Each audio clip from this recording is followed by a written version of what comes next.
നമസ്കാരം. എല്ലാ പ്രേക്ഷകർക്കും സ്വാഗതം. വൻ ഭൂരിപക്ഷത്തോടെ UDF സർക്കാർ അധികാരത്തിൽ വന്നു. പുതിയ മുഖ്യമന്ത്രിയായി വി.ഡി. സതീശൻ ചുമതലയേറ്റു.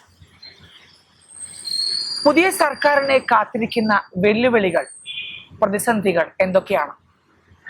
ഒപ്പം കഴിഞ്ഞ സർക്കാരിന് സംഭവിച്ചത് എന്താണ്? ഒരു ഭരണവിരുദ്ധ വികാരമുണ്ടായോ? ഖജനാവ് കാലിയാണ് എന്ന് പറയുമ്പോഴും ഇനിയുള്ള മുന്നോട്ടുള്ള പോക്ക് എങ്ങനെയാണ്?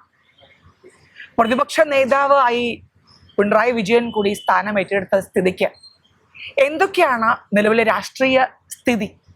ഇതേക്കുറിച്ച് വിലയിരുത്തുന്നതിനായി പ്രമുഖ രാഷ്ട്രീയ വിശകലന വിദഗ്ധനായ അഡ്വക്കേറ്റ് ജയശങ്കർ നമ്മോടൊപ്പം ചേരുന്നു. നമസ്കാരം. നമസ്കാരം. മുൻപ് സൂചിപ്പിച്ചതുപോലെ തന്നെ പിണറായി വിജയൻ പ്രതിപക്ഷ നേതാവായി വരുന്നു. ആദ്യമായാണ് അദ്ദേഹം പ്രതിപക്ഷ നേതാവായി വരുന്നത്. കഴിഞ്ഞ തവണ പ്രതിപക്ഷ നേതാവ് അലങ്കരിച്ച സ്ഥാനത്ത് ഇപ്പോൾ മുഖ്യമന്ത്രി വരുന്നു. അങ്ങനെ അങ്ങോട്ടും ഇങ്ങോട്ടും ഒരു വച്ചുമാറ്റമാണ്. എങ്ങനെയാണ് പുതിയൊരു രാഷ്ട്രീയ സ്ഥിതി നിലവിൽ എങ്ങനെയാണ്? അത് ഈ രാഷ്ട്രീയം എന്ന് പറഞ്ഞാൽ നാടകം പോലെയാണ്. കളിയിൽ വാപ്പ മോനാവും എന്ന് പറഞ്ഞ പോലെ പ്രതിപക്ഷ നേതാവ് മുഖ്യമന്ത്രിയായി, മുഖ്യമന്ത്രി പ്രതിപക്ഷ നേതാവ്. സ്വാഭാവികമായിട്ടുള്ളൊരു പ്രക്രിയയാണ്. ഇംഗ്ലണ്ടിലൊക്കെ സാധാരണ അങ്ങനെ പറ്റും. കേരളത്തിലാണ് മിക്കവാറും അങ്ങനെ തന്നെയായിരുന്നു. കരുണാകരൻ മുഖ്യമന്ത്രി ആയിരിക്കുമ്പോൾ നായനാര് പ്രതിപക്ഷ നേതാവ്, നായനാര് മുഖ്യമന്ത്രി ആയിരിക്കുമ്പോൾ കരുണാകരൻ പ്രതിപക്ഷ നേതാവ്. ഒരുപക്ഷെ പിണറായി ആദ്യമായിട്ടാണ് പിണറായി വിജയൻ മറ്റ് പല പദവികളും അലങ്കരിച്ചിട്ടുണ്ട്.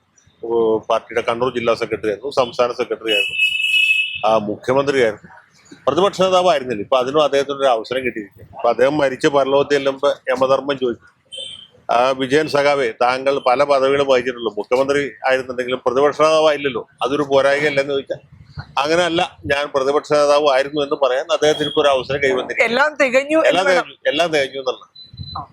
പക്ഷേ എങ്ങനെയാണ് ഇപ്പോ നമ്മൾ പുതിയ ഭരണ നേതൃത്വം ഏറ്റെടുക്കുന്നു, വി.ഡി. സതീശൻ മുഖ്യമന്ത്രിയായി വരുന്നു, അതിലേക്ക് കടക്കാം. അതിനു മുൻപ് എന്താണ് ഇത്തവണ? വളരെ പ്രതീക്ഷയിലായിരുന്നു LDF സർക്കാർ. മൂന്നാം ഊഴം കാത്തിരുന്നതാണ് നമ്മുടെ സഖാവ് പിണറായി വിജയൻ മുഖ്യമന്ത്രിയായി വരുന്നുള്ള വളരെ ആത്മവിശ്വാസത്തിലായിരുന്നു. ഒരു പരാജിതമായി ഇറങ്ങേണ്ട ഒരു അവസ്ഥ മുഖ്യമന്ത്രിക്ക് വന്നു. എന്താണ് സംഭവിച്ചത്? ഭരണവിരുദ്ധ വികാരമാണോ? എന്താണ് LDF സർക്കാരിന് എന്ത് പറ്റി? അല്ല, ഈ സർക്കാർ ഒരു കാരണവശാലും മൂന്നാമതൊരു ടൈമിലേക്ക് പോകില്ല എന്നുള്ള കാര്യത്തിൽ എനിക്ക് നല്ല ഉറപ്പാണ്. ഞാനത് എത്രയോ തവണ പറഞ്ഞതാണ്. അതിന്റെ കാരണം എന്ന് വെച്ചാൽ ഭരണവിരുദ്ധ വികാരം മാറുന്നു. ഒന്നാമത് ജനങ്ങൾക്ക് മടുത്തു. 5 കൊല്ലത്തിലൊരിക്കൽ സർക്കാർ മാറുന്നതാണ് നമ്മുടെ നാട്ടിലെ നാട്ടു നടക്കും.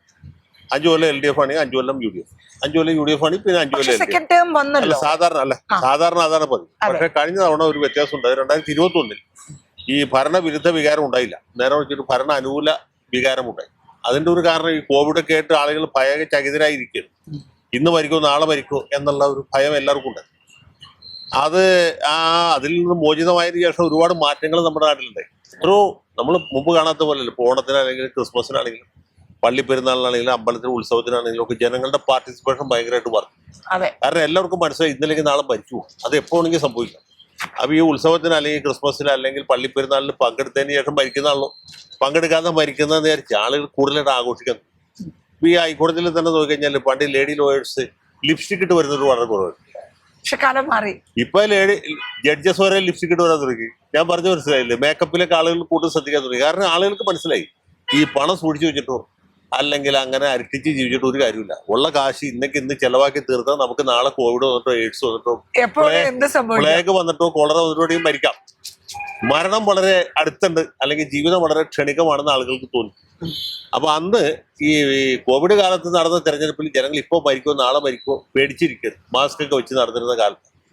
അപ്പൊ അതുകൊണ്ട് അങ്ങനെ ഒരു അരക്ഷിതാവസ്ഥയും ഒരു അടിയന്തരാവസ്ഥയും കേരളത്തിന് മുന്നോട്ട് കൊണ്ടുപോകാനായിട്ട് പിണറായി വിജയൻ പോലെ ശക്തനായ ഒരു മുഖ്യമന്ത്രി വേണം, ശക്തനായ ഒരു ഭരണാധികാരി വേണം എന്ന് ജനങ്ങൾക്ക് തോന്നി. ഇപ്പൊ യുദ്ധമൊക്കെ വരുമ്പോൾ നരേന്ദ്രമോദിക്ക് എടുത്ത ഒരു മൈലേജ് എന്ന് പറഞ്ഞ പോലെ പിണറായി വിജയൻ ഒരു വാർ ടൈപ്പ് ചീഫ് മിനിസ്റ്റർ എന്ന ഒരു ഇമേജ് കൈവന്നു.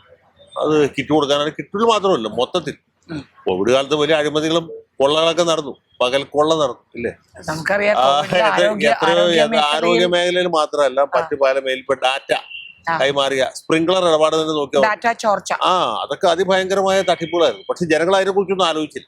തട്ടിപ്പൊക്കെ അതിന് മുമ്പ് പുറത്തു വന്നു. ശിവശങ്കറിന്റെ ലീലാവിലാസങ്ങളും സ്വർണ്ണക്കടത്ത് കേസൊക്കെ ഉണ്ടെങ്കിൽ അതൊക്കെ ഉണ്ടെങ്കിലും കുഴപ്പമില്ല.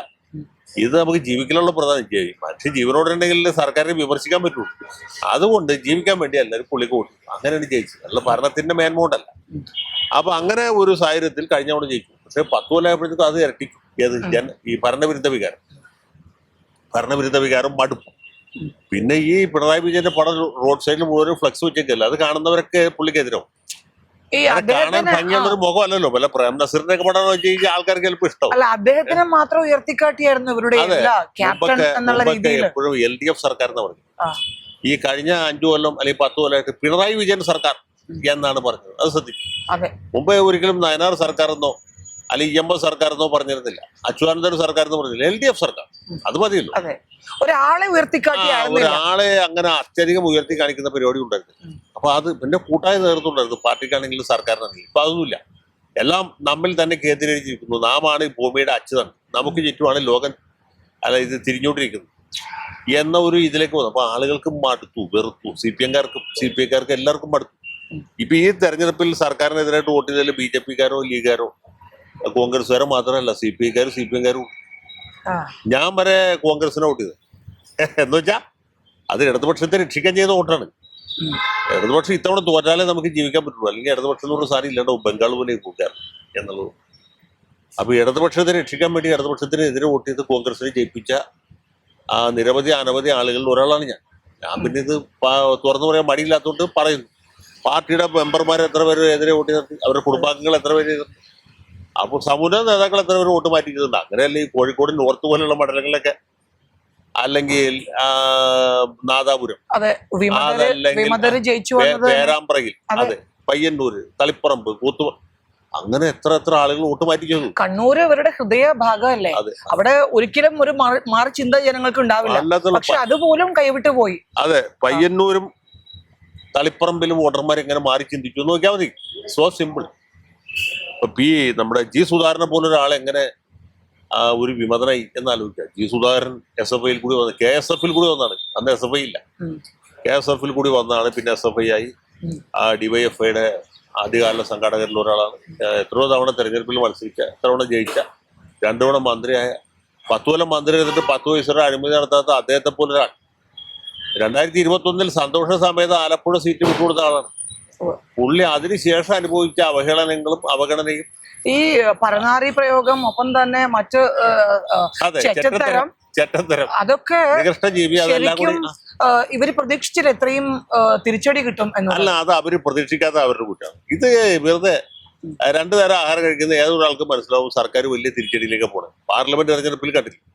അത് അഖിലേന്ത്യാ രാഷ്ട്രീയം മാത്രമല്ല, പ്രാദേശിക രാഷ്ട്രീയം ഒരു വലിയ ചർച്ചാ വിഷയം. പ്രത്യേകിച്ച് മറിയക്കുട്ടി ചട്ടിയുമായിട്ട് വന്ന പിച്ചച്ചട്ടി എടുത്ത കേസ്. മറിയക്കുട്ടി പിച്ചച്ചട്ടി എടുക്കുന്ന സമയത്ത്, പിച്ചച്ചട്ടി എടുത്ത് നമുക്ക് മനസ്സിലായി, ഖജനാവിൽ 5 പൈസ ഇല്ലാന്ന് പറഞ്ഞുകൊണ്ട് തന്നെ ഇവര് ഒരു വലിയ എയർ കണ്ടീഷൻ ചെയ്ത ബസ് എടുത്ത് 140 മണ്ഡലത്തിൽ ഉല്ലാസയാത്ര നടത്തിയില്ല. അതുകൊണ്ട് ജനങ്ങൾക്ക് എന്തെങ്കിലും പറയുന്നുണ്ടാവും. നവകേരള സദസ് നടത്തിയിട്ട് കേരള സംസ്ഥാനത്തിനോ അല്ലെങ്കിൽ നാട്ടുകാർക്കോ 5 പൈസ പിന്നീട് അത് മാറ്റാൻ വേണ്ടിയും പാടുപെട്ടു. അത് ഒരു ഉല്ലാസയാത്രയ്ക്കായി വേറെ കൊടുത്തു, പക്ഷെ അതും കാര്യം ഉണ്ടായില്ല. അത് ഞാൻ പറഞ്ഞത് അത്രയും നിരുത്തരവാദപരമായ പ്രവൃത്തിയാണ്. ഈ റോം കത്തിയെറിയുമ്പോൾ നീറോ വീണ വായിച്ചു തുടങ്ങിയ പോലെ പിണറായി വിജയൻ സംഘവും 21 മന്ത്രിമാരും ഉല്ലാസയാത്ര നടത്തി. ഖജനാവിൽ പൈസ ഇല്ലാത്ത സമയം ഇതൊക്കെ ആളുകൾ കണ്ടുകൊണ്ടിരിക്കില്ലേ. CPMകാർക്കോ CPIക്കാർക്കോ ലോക കേരള സഭ ഇങ്ങനെയുള്ള കെട്ടുകാഴ്ചകളാണ്. അത് പൗരപ്രമുഖന്മാരുമൊത്ത് മുഖ്യമന്ത്രിയുടെ പ്രഭാത ഭക്ഷണം. പൗരപ്രമുഖന്മാർക്ക് ഇയാളുടെ കൂടെ നിന്നിട്ട് ഫോട്ടോ എടുക്കാന്നല്ലാണ്ട് നമുക്ക് വല്ല പ്രയോജനമുണ്ട്? അത് മാത്രമല്ല, പൗരപ്രമുഖന്മാരും അധമന്മാരും തമ്മിൽ എങ്ങനെ തിരിക്കാം? എന്താ ഇതിന്റെ ഒരു മാനദണ്ഡം? ഒരു കമ്മ്യൂണിസ്റ്റ് സർക്കാരില്ലേ, ഒരു ഇടതുപക്ഷ സർക്കാരില്ലേ? ഇടതുപക്ഷം ഉയർത്തിപ്പിടിക്കുന്ന ചില ധാർമ്മികതയും ചില സദാചാര മൂല്യങ്ങളും ഉണ്ടല്ലോ. അതൊക്കെ ബലി കഴിച്ചുകൊണ്ട് ഞാനും എൻ്റെ മരുമോനും കൂടി നാട് ഭരിച്ചോളാം, നിങ്ങളൊക്കെ കാഴ്ചക്കാരായിട്ട് നിന്നാൽ ഘടകകക്ഷികൾക്ക് വല്ല വിലയുണ്ടോ?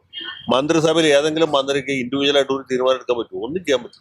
ഒരുപക്ഷെ ഒരു സമയത്ത് ബിനോയ് വിശ്വം ചെറുതായിട്ട് എതിർപ്പ് പ്രകടിപ്പിച്ചുവെങ്കിലും അത് പ്രത്യക്ഷമായി പുറത്തേക്ക് വന്നില്ല. എന്തുകൊണ്ടാണ് അങ്ങനെ ഒരു LDFിൽ അതൃപ്തരാണെങ്കിലും ഇപ്പോൾ മന്ത്രിമാർ തന്നെ എങ്ങനെയായിരുന്നു? അതൃപ്തരായിരുന്നു. അക്കൂട്ടത്തിൽ എല്ലാ മന്ത്രിമാർക്കും പുറത്തു പറയാൻ പറ്റാത്ത ഒരവസ്ഥ, അവർക്ക് പരസ്പരം അങ്ങോട്ടും ഇങ്ങോട്ടും ഷെയർ ചെയ്യാൻ പറ്റാത്ത അവസ്ഥ. കാരണം ക്യാപ്റ്റൻ എന്നുള്ളൊരു ശ്രദ്ധ കേന്ദ്രീകരിച്ചുകൊണ്ട് മാത്രമാണോ ഇത്രയും ഒരു വൻ പരാജയത്തിലേക്ക് എത്തിച്ചേർന്നത്? അത് എല്ലാ അധികാരങ്ങളും ഒരു വ്യക്തിയിൽ തന്നെ കേന്ദ്രീകരിക്കും. പാർട്ടിയും ഭരണവും ഒരാളിൽ തന്നെ കേന്ദ്രീകരിക്കും. പണ്ട് അങ്ങനെയല്ലോ. M N Govindan Nair party സെക്രട്ടറിയും EMS മുഖ്യമന്ത്രിയും. അപ്പൊ അത് രണ്ട് അധികാര കേന്ദ്രം.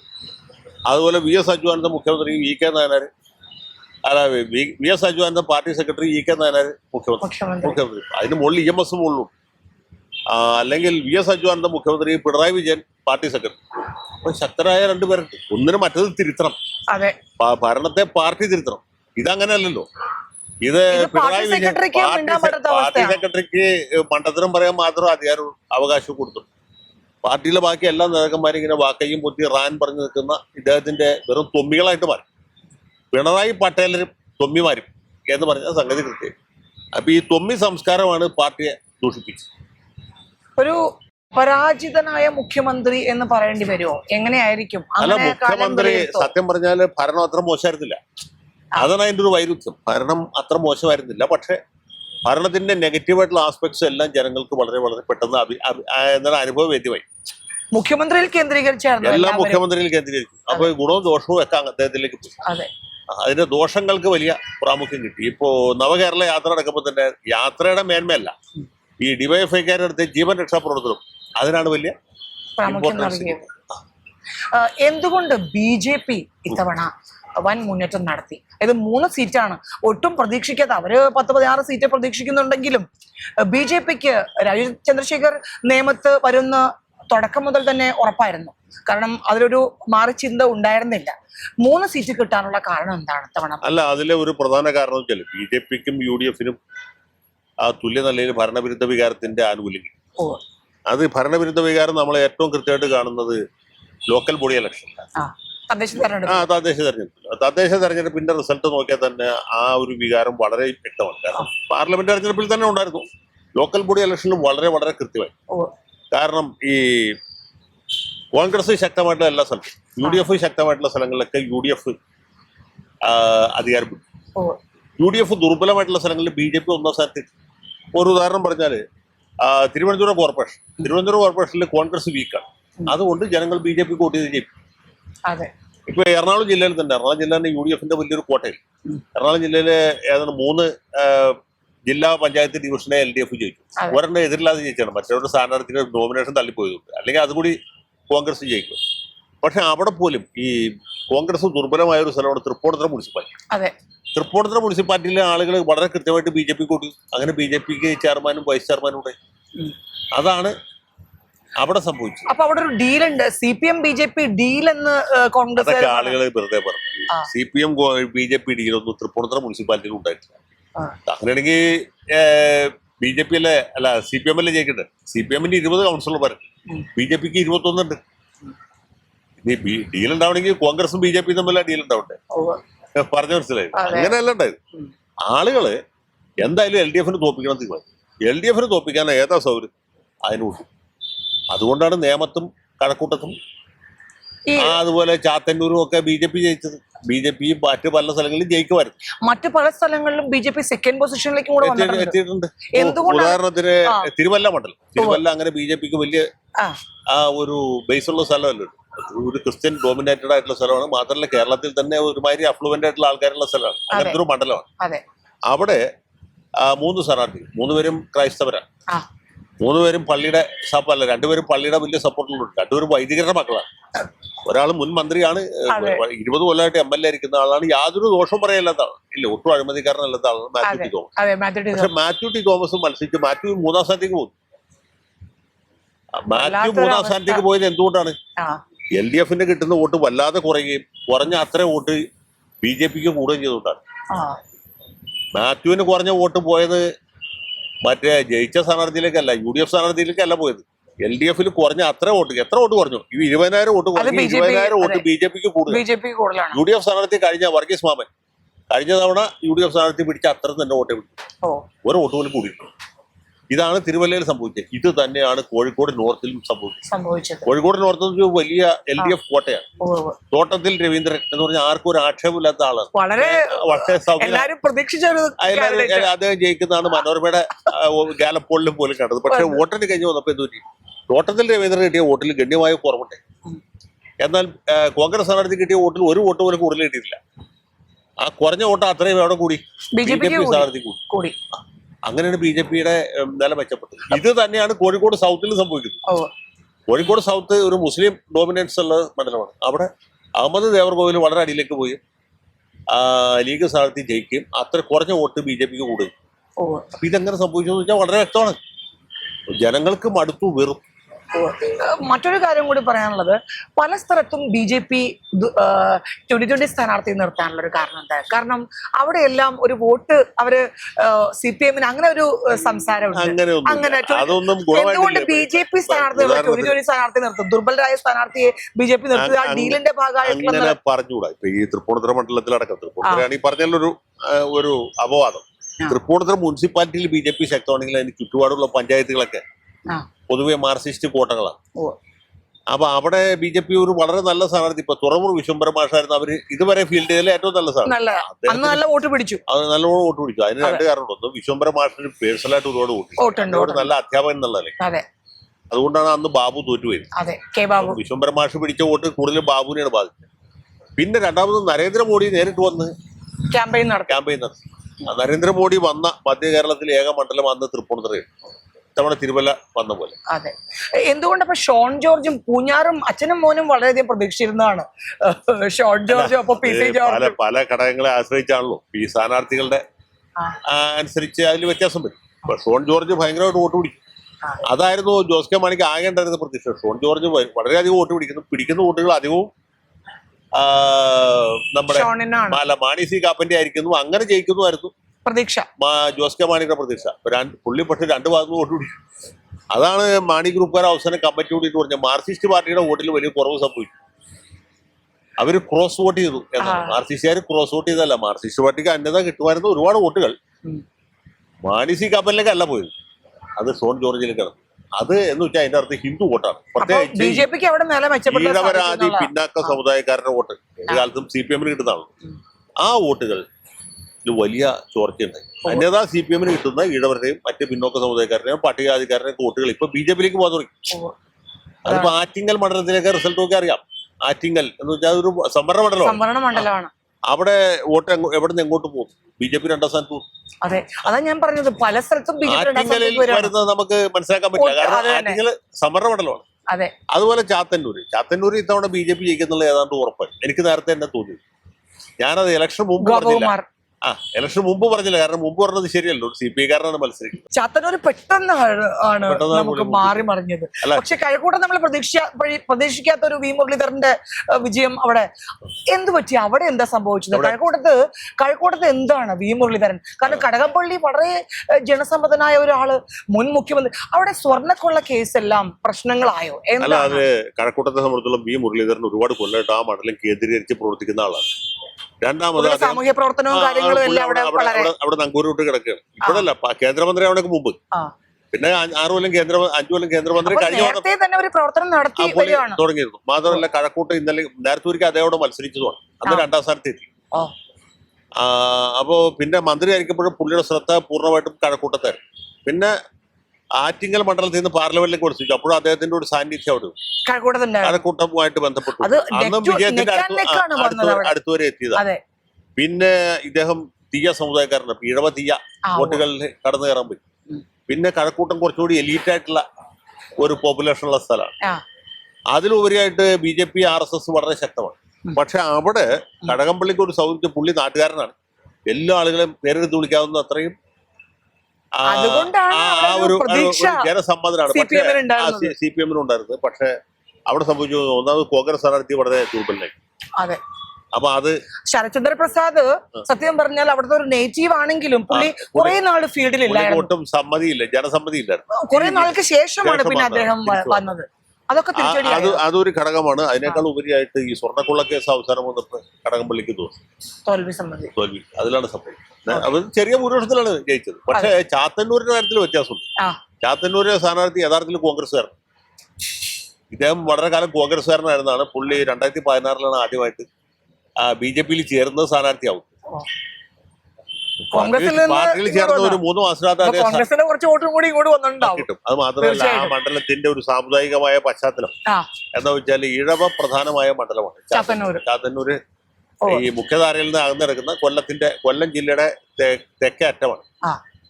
അത് കഴിഞ്ഞാൽ തിരുവനന്തപുരം ജില്ല. അപ്പൊ ആ ഒരു സ്ഥലത്ത് അവിടെ സ്ഥിരമായിട്ട് CV പത്മരാജൻ, പി രവീന്ദ്രൻ ഇവര് മാറി മാറി ജയിച്ചുകൊണ്ടിരുന്നതാണ്. പിന്നെ രവീന്ദ്രൻ സാർ മരിച്ചതിന് ശേഷം അവിടെ അനിരുദ്ധൻ വന്നു, അഡ്വക്കേറ്റ് അനിരുദ്ധൻ. പിന്നെ അനിരുദ്ധൻ ഈ 3 തവണ എന്നുള്ള ഒരു കടമ്പ വന്നപ്പോഴാണ് ജയലാൽ വന്നത്. അപ്പൊ ജയലാൽ വന്നപ്പോൾ അതിന്റെ കോംപ്ലക്സിന് ചെറിയൊരു വ്യത്യാസം വന്നത് വെച്ചാൽ ജയലാൽ നായർ സമുദായം, എന്നിട്ട് ജയലാൽ ജയിച്ചു. അത് ആദ്യമായിട്ടാണ്. അപ്പൊ ആളുകളുടെ ഇടയിൽ പെട്ടെന്ന് ഒരു നായർ ഇത്രയും ഇടവരുള്ള മണ്ഡലത്തിൽ ജയിച്ചു എന്ന ഒരു തോന്നലുണ്ട്. അടുത്ത തവണ വന്നപ്പോൾ കോൺഗ്രസ്സുകാർ വേറൊരു വിട്ടിത്തരം ചെയ്തു. എന്താ വെച്ചാല് അവര് നായരായ നമ്മുടെ ചൂരനാട് രാജശേഖരനെ കൊടുക്കും. അപ്പൊ 2 നായന്മാരെ. അവിടെയാണ് നമ്മുടെ ഗോപകുമാറിന്റെ എൻട്രി. ഗോപകുമാർ വന്നു കഴിഞ്ഞപ്പോ എന്താ വെച്ചാൽ അദ്ദേഹം ഇടവ സമുദായക്കാരന്റെ SNDP യൂണിയൻ പ്രസിഡന്റാണ് സ്ഥലത്തെ. ചാത്തന്നൂർ SNDP അദ്ദേഹത്തിന് ആ രീതിയിൽ പുള്ളി ഒരു അധ്യാപകനാണ്, പൊതുപ്രവർത്തകനാണ്, സമുദായ പ്രവർത്തകനാണ്, കോൺഗ്രസ്സുകാരനാണ്. അപ്പോൾ ഈഴവ വികാരം അദ്ദേഹത്തിന് ഒരു പരിധിവരെ ഗുണമായി. അങ്ങനെയാണ് അദ്ദേഹം 2ാം സ്ഥാനത്ത്. അടുത്ത തവണ കോൺഗ്രസ്സുകാർ ഇതേ വീട്ടിൽ ആവർത്തിച്ചു. അവിടെ പീതാംബരക്കുറുപ്പിന്റെ സ്ഥാനത്ത്. അപ്പോഴും ജയലാലും പീതാംബരക്കുറുപ്പ് 2 നായന്മാർ. വീണ്ടും ഗോപകുമാർ 2ാം സ്ഥാനത്ത് വരും. അപ്പം അദ്ദേഹത്തിന്റെ വോട്ട് ഷെയർ കൂടി. സ്ഥാനാർത്ഥി നിർണയത്തിലൊക്കെ വളരെ അല്ല, അത് കഴിഞ്ഞ് ഇത്തവണ വന്നപ്പോ എന്ത് വെച്ചാല് രണ്ടുപേരും LDF ജയലാലിനെ ഒഴിവാക്കി. ജയലാലിനെ LDF ഒഴിവാക്കിയാറ് 3 തവണയായിരുന്നു. മറിച്ച് UDF സൂരജ് രവി അവിടെ ഇടവ സ്ഥാനാർത്ഥി വരും. ജയലാലിന് പകരം മറ്റേ രാജേന്ദ്രൻ. അപ്പൊ 3 ഇഴവരെ. പക്ഷെ അപ്പൊ എന്ത് വെച്ചാൽ അവിടെയുള്ള നല്ലവരായ നായന്മാര് സംഘടിച്ചിട്ട് BJP കൂട്ടി. മനസ്സിലായി? അപ്പൊ അത് BJPയുടെ വോട്ട് ബേസ് ആയി കഴിഞ്ഞു നായർ സമുദായം. അപ്പൊ ആ നായർ വികാരം ഇദ്ദേഹത്തിന് അനുകൂലം അദ്ദേഹം ജയിച്ചു. പിന്നെ ഇത് ഒരിക്കലും ലൈം ലൈറ്റിൽ വരാത്തൊരു മണ്ഡലമാണ്. വലിയ പ്രതീക്ഷ വെച്ച് കൊടുത്തപ്പോ പാല പൂഞ്ഞാറൊക്കെ ആളുകൾ ദിവസവും ചർച്ച ചെയ്യുന്ന വിഷയമല്ല. നേമം, കഴക്കൂട്ടം, വട്ടിയൂർക്കാവ്, പാലക്കാട് പെട്ടെന്ന് വന്നു. അതിന് പറ്റിയെന്ന് വെച്ചാല് അതുപോലെ ഒരു ചർച്ചയിൽ വരുന്ന മണ്ഡലമായിരുന്നില്ല. ചാത്തന്നൂർ എന്ത് നടക്കുന്നതിനെ കുറിച്ച് പുറം ലോകം അത്രയും കൺസേൺ ആയിരുന്നില്ല. എനിക്കറിയാമായിരുന്നു, ഞാനത് ശ്രദ്ധിച്ചിരുന്നു. പക്ഷെ മാത്രവുമല്ല ഇതില് ഈ ലോക്കലായിട്ട് കുറെ CPI-ക്കാർ ഈ സ്ഥാനാർത്ഥിക്ക് എതിരെ പോകും. അവരുടെ പേര് വീഴും ഞാനിപ്പോ പറയുന്നില്ല. അങ്ങനെ ഒരു ഘടകമുണ്ടായി. പിന്നെ CPM-ൽ ഒരു വിഭാഗം ആളുകൾ ഈ സ്ഥാനാർത്ഥിക്ക് എതിരായിട്ട് അവർക്ക് പല കണക്കുകളും തീർക്കാനുണ്ട്. അപ്പൊ ആ വോട്ടുകളൊക്കെ എല്ലാ കണക്കുകളും തീർന്നു വന്നപ്പോ അവിടെ BJP ജയിച്ചു. ഇതാണ് CPM-കാർക്ക് അവരുടേതായ കണക്കുകളുണ്ടായിരുന്നു, CPI-ക്കാർക്ക് അവരുടെ വ്യക്തിപരമായ ചില അജണ്ടകൾ ഉണ്ടായിരുന്നു.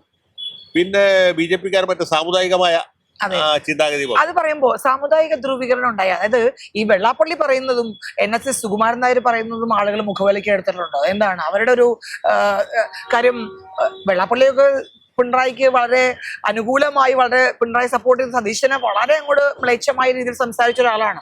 സുകുമാരൻ നായരും വളരെ പ്രത്യക്ഷമായി തന്നെ രംഗത്തുണ്ടായിരുന്നു. എന്താണ് സാമുദായികമായിട്ടുള്ള ഒരു അത് BJP സാമുദായികമായ ഒരു വികാരം ഉണ്ടായെന്ന് വെച്ചാല് ജാതി മത പാർട്ടി ഭേദമന്യേ മിക്കവാറും എല്ലാ ആളുകളും ഈ ഭരണം അവസാനിക്കണം എന്ന് ആഗ്രഹിക്കുകയും UDF-ന് വോട്ട് ചെയ്യുകയും ചെയ്യും. അതിൽ സമുദായമില്ല. പക്ഷേ ഈ വോട്ട് ചെയ്ത ആളുകളുടെ വികാരത്തിന്റെ തീവ്രതയിൽ വ്യത്യാസമുണ്ട്.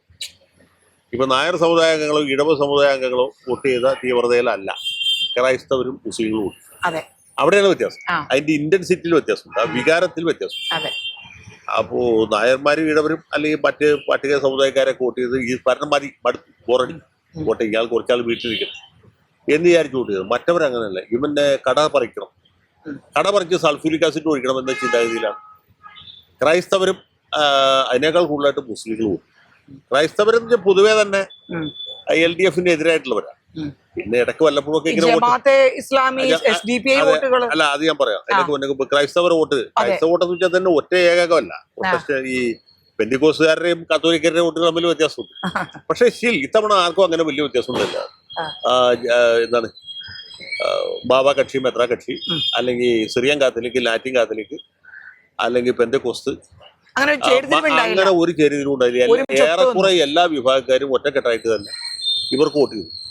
UDF-ന് വോട്ട് ചെയ്തു. അതെന്ന് വെച്ചാൽ മറ്റവരെ തോൽപ്പിക്കാൻ പറ്റും. അതുകൊണ്ടാണ് BJP-ക്ക് അവർ ഉദ്ദേശിച്ച രീതിയിൽ ക്രിസ്ത്യൻ വോട്ട് കിട്ടാതെ പോയി. അപ്പൊ ക്രൈസ്തവരെ സംബന്ധിച്ചുള്ള പൊതുവെ ഒറ്റ അജണ്ട ഉണ്ടായിരുന്നുള്ളൂ, അത് LDF-ന് തോൽപ്പിക്കാം. LDF-ന് തോൽപ്പിക്കാൻ ആർക്ക് വോട്ട് ചെയ്യണം? അത് UDF-ന് വോട്ട് ചെയ്യണം. അതുകൊണ്ട് അതാണ് ഈ പാലയിലും പൂഞ്ഞാറിലൊക്കെ സംഭവിച്ചത്. അല്ലെങ്കിൽ തിരുവല്ലയിൽ പോലും ഒരു പരിധി വരെ, അല്ലെങ്കിൽ അനൂപ് ആന്റണി ജയിച്ചു വരെ അതെ അത്ര വലിയ വർക്ക് അനൂപാനണി വളരെ വർക്ക് ചെയ്തതും ചെയ്തു. ഭയങ്കരമായിട്ട് വർക്ക് പിന്നീട് ഒരു നോർമൽ ആയിട്ടുള്ള തെരഞ്ഞെടുപ്പിലായിരുന്നു ഏകദേശം പ്രതീക്ഷിച്ചിരുന്നു ബി.ജെ.പി. അവിടെ ഒരു സീറ്റ് ഉറപ്പിക്കുന്നു. നോർമൽ ആയിട്ടുള്ള ഒരു തെരഞ്ഞെടുപ്പിലാണെങ്കിൽ അനൂപ് ആന്റണി ജയിച്ചത് അതിന് ബാധുള്ള വർക്ക് മറ്റു രണ്ട് സ്ഥാനാർത്ഥികളെ അപേക്ഷിച്ചു. പക്ഷെ തോറ്റുപോയത് ഇതുകൊണ്ടാണ്.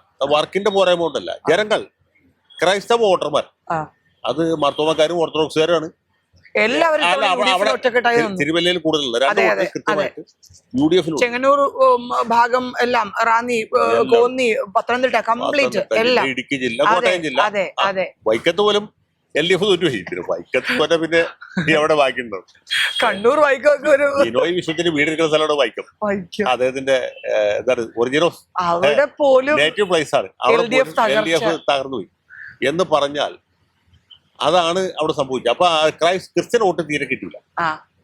അത് ഇതുകൊണ്ട് തോന്നതാണ്. എന്ന് വെച്ചാൽ ക്രിസ്ത്യാനികൾക്ക് അങ്ങനെ എൽ.ഡി.എഫിനോട് വൈരാഗ്യം ഉണ്ടായിട്ടില്ല. മടുത്തു തവണ തോപ്പിച്ചളയാം എന്ന് തോപ്പി. മാത്രമല്ല മതമേലധ്യക്ഷന്മാരും വൈദികരും കന്യാസ്ത്രീകളും ഒക്കെ ആ ഒരു നിലപാട്. അപ്പൊ അതിന് എണ്ണി പറയാവുന്ന ഉദാഹരണങ്ങൾ ആന്റണി ജോൺ കോതമംഗലത്ത് തോറ്റു, അല്ലെങ്കിൽ മാക്സി കൊച്ചിയിൽ തോറ്റത്. ഞങ്ങള് ജനഹിതം തേടിയപ്പോ ആന്റണി ജോൺ ഒക്കെ വളരെ പ്രതീക്ഷയിലായിരുന്നു. കാരണം എത്ര ടേമായി അദ്ദേഹം അവിടെ. അദ്ദേഹത്തെ ആന്റണി ജോണിനെ പോലെ അവരൊന്നും വലിയ ദോഷമുള്ള സ്ഥാനാർത്ഥില്ല. മാക്സിക്ക് വലിയ പ്രതീക്ഷ ഉണ്ടായിരുന്നു. ഈവൻ കൊച്ചി മെത്രാന്റെ വരെ കൈവപ്പുള്ള സ്ഥാനാർത്ഥിയായിരുന്നു. പ്രതീക്ഷിക്കാൻ അവരുടെ കുഴപ്പമില്ല. ആ ഒരു വികാരം അത്രയും ശക്തമായി. പിന്നെ ഈ സ്ഥാനാർത്ഥി നിർണയത്തിലൊക്കെ വന്ന പോരായ്മ കൊണ്ടാണ്. അല്ലെങ്കിൽ ഒരു പക്ഷേ യു.ഡി.എഫ് ഒരു 115 സീറ്റ് വരെ ജയിക്കും. അതിന് മാത്രമുള്ള ഒരു തരംഗവും വികാരവും ഉണ്ടായിരുന്നു. പക്ഷെ പല സ്ഥലങ്ങളിലും ഈ സ്ഥാനാർത്ഥി നിർണയത്തിൽ വന്ന പാളിച്ചുകൊണ്ടാണ് സംഭവിച്ചത്. ഇനി മുസ്ലിം വോട്ടിലേക്ക് പോയത് അത് വളരെ ഡിറ്റർമിൻഡ് ആണ്. എസ്.ഡി.പി.ഐ ജമാഅത്തെ അല്ല, അതിനേക്കാൾ ഒരു ലീഗ്, ഒരു ഓർഡിനറി മുസ്ലിം, അവരെ ഇതൊരു വൈരാഗ്യത്തോട്ടാണ് ഇത്തവണ ഈ സർക്കാർ പോകണം. അപ്പൊ അതിന് നല്ല ഉദാഹരണം ഇപ്പൊ കെ.ടി. ജലീൽ ഒരു ഇസ്ലാമിക നിലപാടുള്ള ഒരു CPM കാരനാണ്. അദ്ദേഹം തവന്നൂർ സീറ്റിൽ തോറ്റു എന്നുണ്ടാ. അവിടെ വി എസ് ജോയിയെ തിരുവമ്പാടിയിൽ നിർത്താന്ന് ഇപ്പൊ മെത്രാൻ പറഞ്ഞ് പറ്റില്ലെന്നു. കാരണം വെച്ചാൽ ഇവൻ പെന്തിക്കോസുകാരനാണ്. അവിടെ ഒരു മുസ്ലിം ജയിച്ചാലും കുഴപ്പമില്ല, പെന്തിക്കോസുകാരെ നിർത്താൻ പറ്റില്ല. കാരണം പെന്തിക്കോസുകാർ ജയിച്ചാൽ പിന്നെ പെന്തിക്കോസ് സീറ്റായിട്ട് മാറും. അതുകൊണ്ടാണ്. അപ്പൊ തിരുവമ്പാടിയിൽ CP ജോണിനെ നിർത്താന്ന് ഇപ്പൊ മർത്തോമക്കാരൻ വേണ്ടെന്നു. അപ്പൊ ജോയി നിർത്താന്ന് അതും വേണ്ട, അയാൾ പെന്തിക്കോസുകാരൻ. അങ്ങനെയാണ് അവിടെ മുസ്ലിം സ്ഥാനാർത്ഥി വന്ന അയാൾ ജയിച്ചത്. പക്ഷേ ഇവിടുത്തെ ജലീല് തോറ്റുപോയത് ഇതുകൊണ്ടാണ്. VS ജോയിയുടെ ജയം എന്ന് പറഞ്ഞത്. അതുപോലെ മുസ്ലിം വോട്ടർമാർ എവിടെയും ഇപ്പൊ അമ്പലപ്പുഴയിൽ മുസ്ലിം ഭൂരിപക്ഷമുള്ള എല്ലാ ബൂത്തിലും സുധാരണ ലീഡ് ചെയ്തു. മനസ്സിലായി. എല്ലാം വളരെ പ്രതീക്ഷ അർപ്പിച്ചിരുന്നു. കാരണം ഇത്തവണ ജി സുധാകരൻ ഒരിക്കലും ജയിക്കില്ല എന്ന് വിചാരിച്ചിരുന്നതാണ്. പക്ഷെ വൻ ഭൂരിപക്ഷത്തിലാണ് ജയിച്ചു. അപ്പൊ ഇത് സംഭവിച്ച മുസ്ലിം വോട്ടർമാർ ഏതാണ്ട് 99%, 100% ഞാൻ പറയാത്ത. ഇപ്പൊ ഉദാഹരണത്തിന് നേമത്ത് മുസ്ലിം വോട്ടർമാര് ഇയാള് രാജീവ് ചന്ദ്രശേഖർ തോപ്പിക്കാൻ വേണ്ടിയിട്ട് ശിവക്കുട്ടി കൂട്ടി. അത് തന്നെ പൂർണ്ണമായിട്ട് കിട്ടിയിട്ടില്ല. കഴക്കൂട്ടത്തും അതുപോലെ സംഭവിച്ചു. കഴക്കൂട്ടത്ത് പക്ഷെ മുസ്ലിം വോട്ട് കുറവാണ്. അതുപോലെ ചാത്തന്നൂരും അവർക്ക് മേൽക്കൈയുള്ള ചില പ്രദേശം, അതുപോലെ പാലക്കാട്ട് മുസ്ലിങ്ങളെല്ലാം യു.ഡി.എഫിലേക്ക് അങ്ങനെ കുറച്ച് സീറ്റുകളിൽ മാത്രം. അപ്പൊ ഇങ്ങനെ ഒരു പരിണതി വരാൻ സാധ്യതയുള്ള സ്ഥലത്ത് നേമം, കഴക്കൂട്ടം പോലെ ചാത്തന്നൂർ പോലുള്ള സ്ഥലങ്ങളിൽ മാത്രമാണ് മുസ്ലിം വോട്ട് LDF-ന് കിട്ടിയത്. ബാക്കി എല്ലാ വോട്ടും പരിപൂർണമായിട്ടും യു.ഡി.എഫിലേക്ക് പോയി. വക്കീലെ, എന്തുകൊണ്ടാണ് ഇപ്പൊ ഇത്തവണത്തെ ഏറ്റവും ഒരു പ്രത്യേകത ജോസ് കെ മാണി എന്നുള്ള പാർട്ടി തന്നെ ഈ ചിത്രത്തിൽ നിന്ന് ഒഴിവായി പോയത്? ജോസ് കെ മാണിക്ക് സംഭവിച്ചതാണ് ക്രിസ്ത്യൻ വോട്ടുകളുടെ വലിയ ഒരു ഏകീകരണം യു.ഡി.എഫിന് അനുകൂലമായിട്ട്. പക്ഷേ തൊടുപുഴയിൽ അങ്ങനെയല്ല, ജോസഫിന്റെ സീറ്റുകൾ അങ്ങനെയല്ല, യു.ഡി.എഫ് ആണ്. അപ്പൊ അവിടെ അവര് യു.ഡി.എഫ് നിന്നത് കൊണ്ട് അവർക്ക് ഗുണം എല്ലാ സീറ്റിലും അവർ ജയിച്ചു. LDF-ലേക്ക് ഇവർ വന്നത് കൊണ്ടാണ് പാഴെ തുടച്ചു നീക്കുന്നത്. LDF-ന്റെ ഭാഗമായിട്ടാണ് തോറ്റുപോയത്. ഇനി എന്തായിരിക്കും അവരുടെ ഭാവി? എങ്ങനെയാ അങ്ങനെ ഒരു തെരഞ്ഞെടുപ്പിൽ വലിയ തിരിച്ചടി ഉണ്ടായി ഒരു സീറ്റും കിട്ടിയെന്ന് വെച്ചാലും അങ്ങനെ പാർട്ടി ഇല്ലാണ്ടാവുന്നില്ല. ജോസ് കെ മാണി എന്തുമാത്രം വിവേകത്തോടി ഈ വിഷയത്തെ അഡ്രസ് ചെയ്യുന്നു എന്നുള്ളതിനെ ആശ്രയിച്ചിട്ടാണ് പാർട്ടിയുടെ ഭാവി. ഒരു തെരഞ്ഞെടുപ്പിൽ എല്ലാ സീറ്റും പോയി നോക്കി. ഇപ്പൊ യു.ഡി.എഫിലെ LDF-ലെ പി ജോസഫിന്റെ എല്ലാവരും തോറ്റുപോയ സംഭവം KC ജോസഫ് അല്ലെങ്കിൽ PC ജോർജ് മാത്രം ജയിച്ചു. ഈവൻ PJ ജോസഫ് വരെ തോറ്റുപോയിട്ടുണ്ട്. തൊടുപുഴയിൽ PJ ജോസഫിന് നോക്കാമെങ്കിൽ പാലായിൽ ജോസ് കെ മാണിക്ക് എത്തുവാണ്. ഒരിക്കലും ജയിക്കാതെ ജോസ് കെ മാണിയുടെ കാര്യത്തിൽ അങ്ങനെ ഒരു വലിയ ഒരു വിപര്യായോ കൂടി ഉണ്ട്. മറ്റൊരു കാര്യം, ഇനിയിപ്പോ മുൻപ് സൂചിപ്പിച്ചതുപോലെ പ്രതിപക്ഷ നേതാവായി പിണറായി വന്നേക്കാണ്. ആദ്യമായിട്ടാണ് അദ്ദേഹം അതും കൂടി വക്കീൽ പറഞ്ഞു. അല്ല അത് അദ്ദേഹം ഒരിക്കലും അത് ചെയ്യാൻ പാടില്ല. അപ്പൊ എന്തായിരിക്കും ഇനിയൊരു അല്ല ഇതില് പൊളിറ്റിക്കലായിട്ട് അവർക്ക് വലിയൊരു തെറ്റാണ്. കാരണം ഈ ഇടതുപക്ഷത്തിനെതിരായിട്ടുള്ള ഈ വലിയ വികാരത്തിൽ ഒരു 75% അദ്ദേഹത്തിന് സ്വന്തമായിട്ട് അവകാശപ്പെടാവുന്നതാണ്. ബാക്കി എല്ലാവർക്കും കൂടി 25%. അത് ഗോവിന്ദ മാഷും ബാക്കി എല്ലാ മന്ത്രിമാർക്കും CPIക്കും എല്ലാം കൂടി ചേർന്ന് ഒരു 25% ക്രെഡിറ്റ് എടുക്കാം ഈ വലിയ പരാജയത്തിൽ. പക്ഷെ 75% പിണറായി വിജയന് മാത്രം അവകാശപ്പെട്ടതാണ്.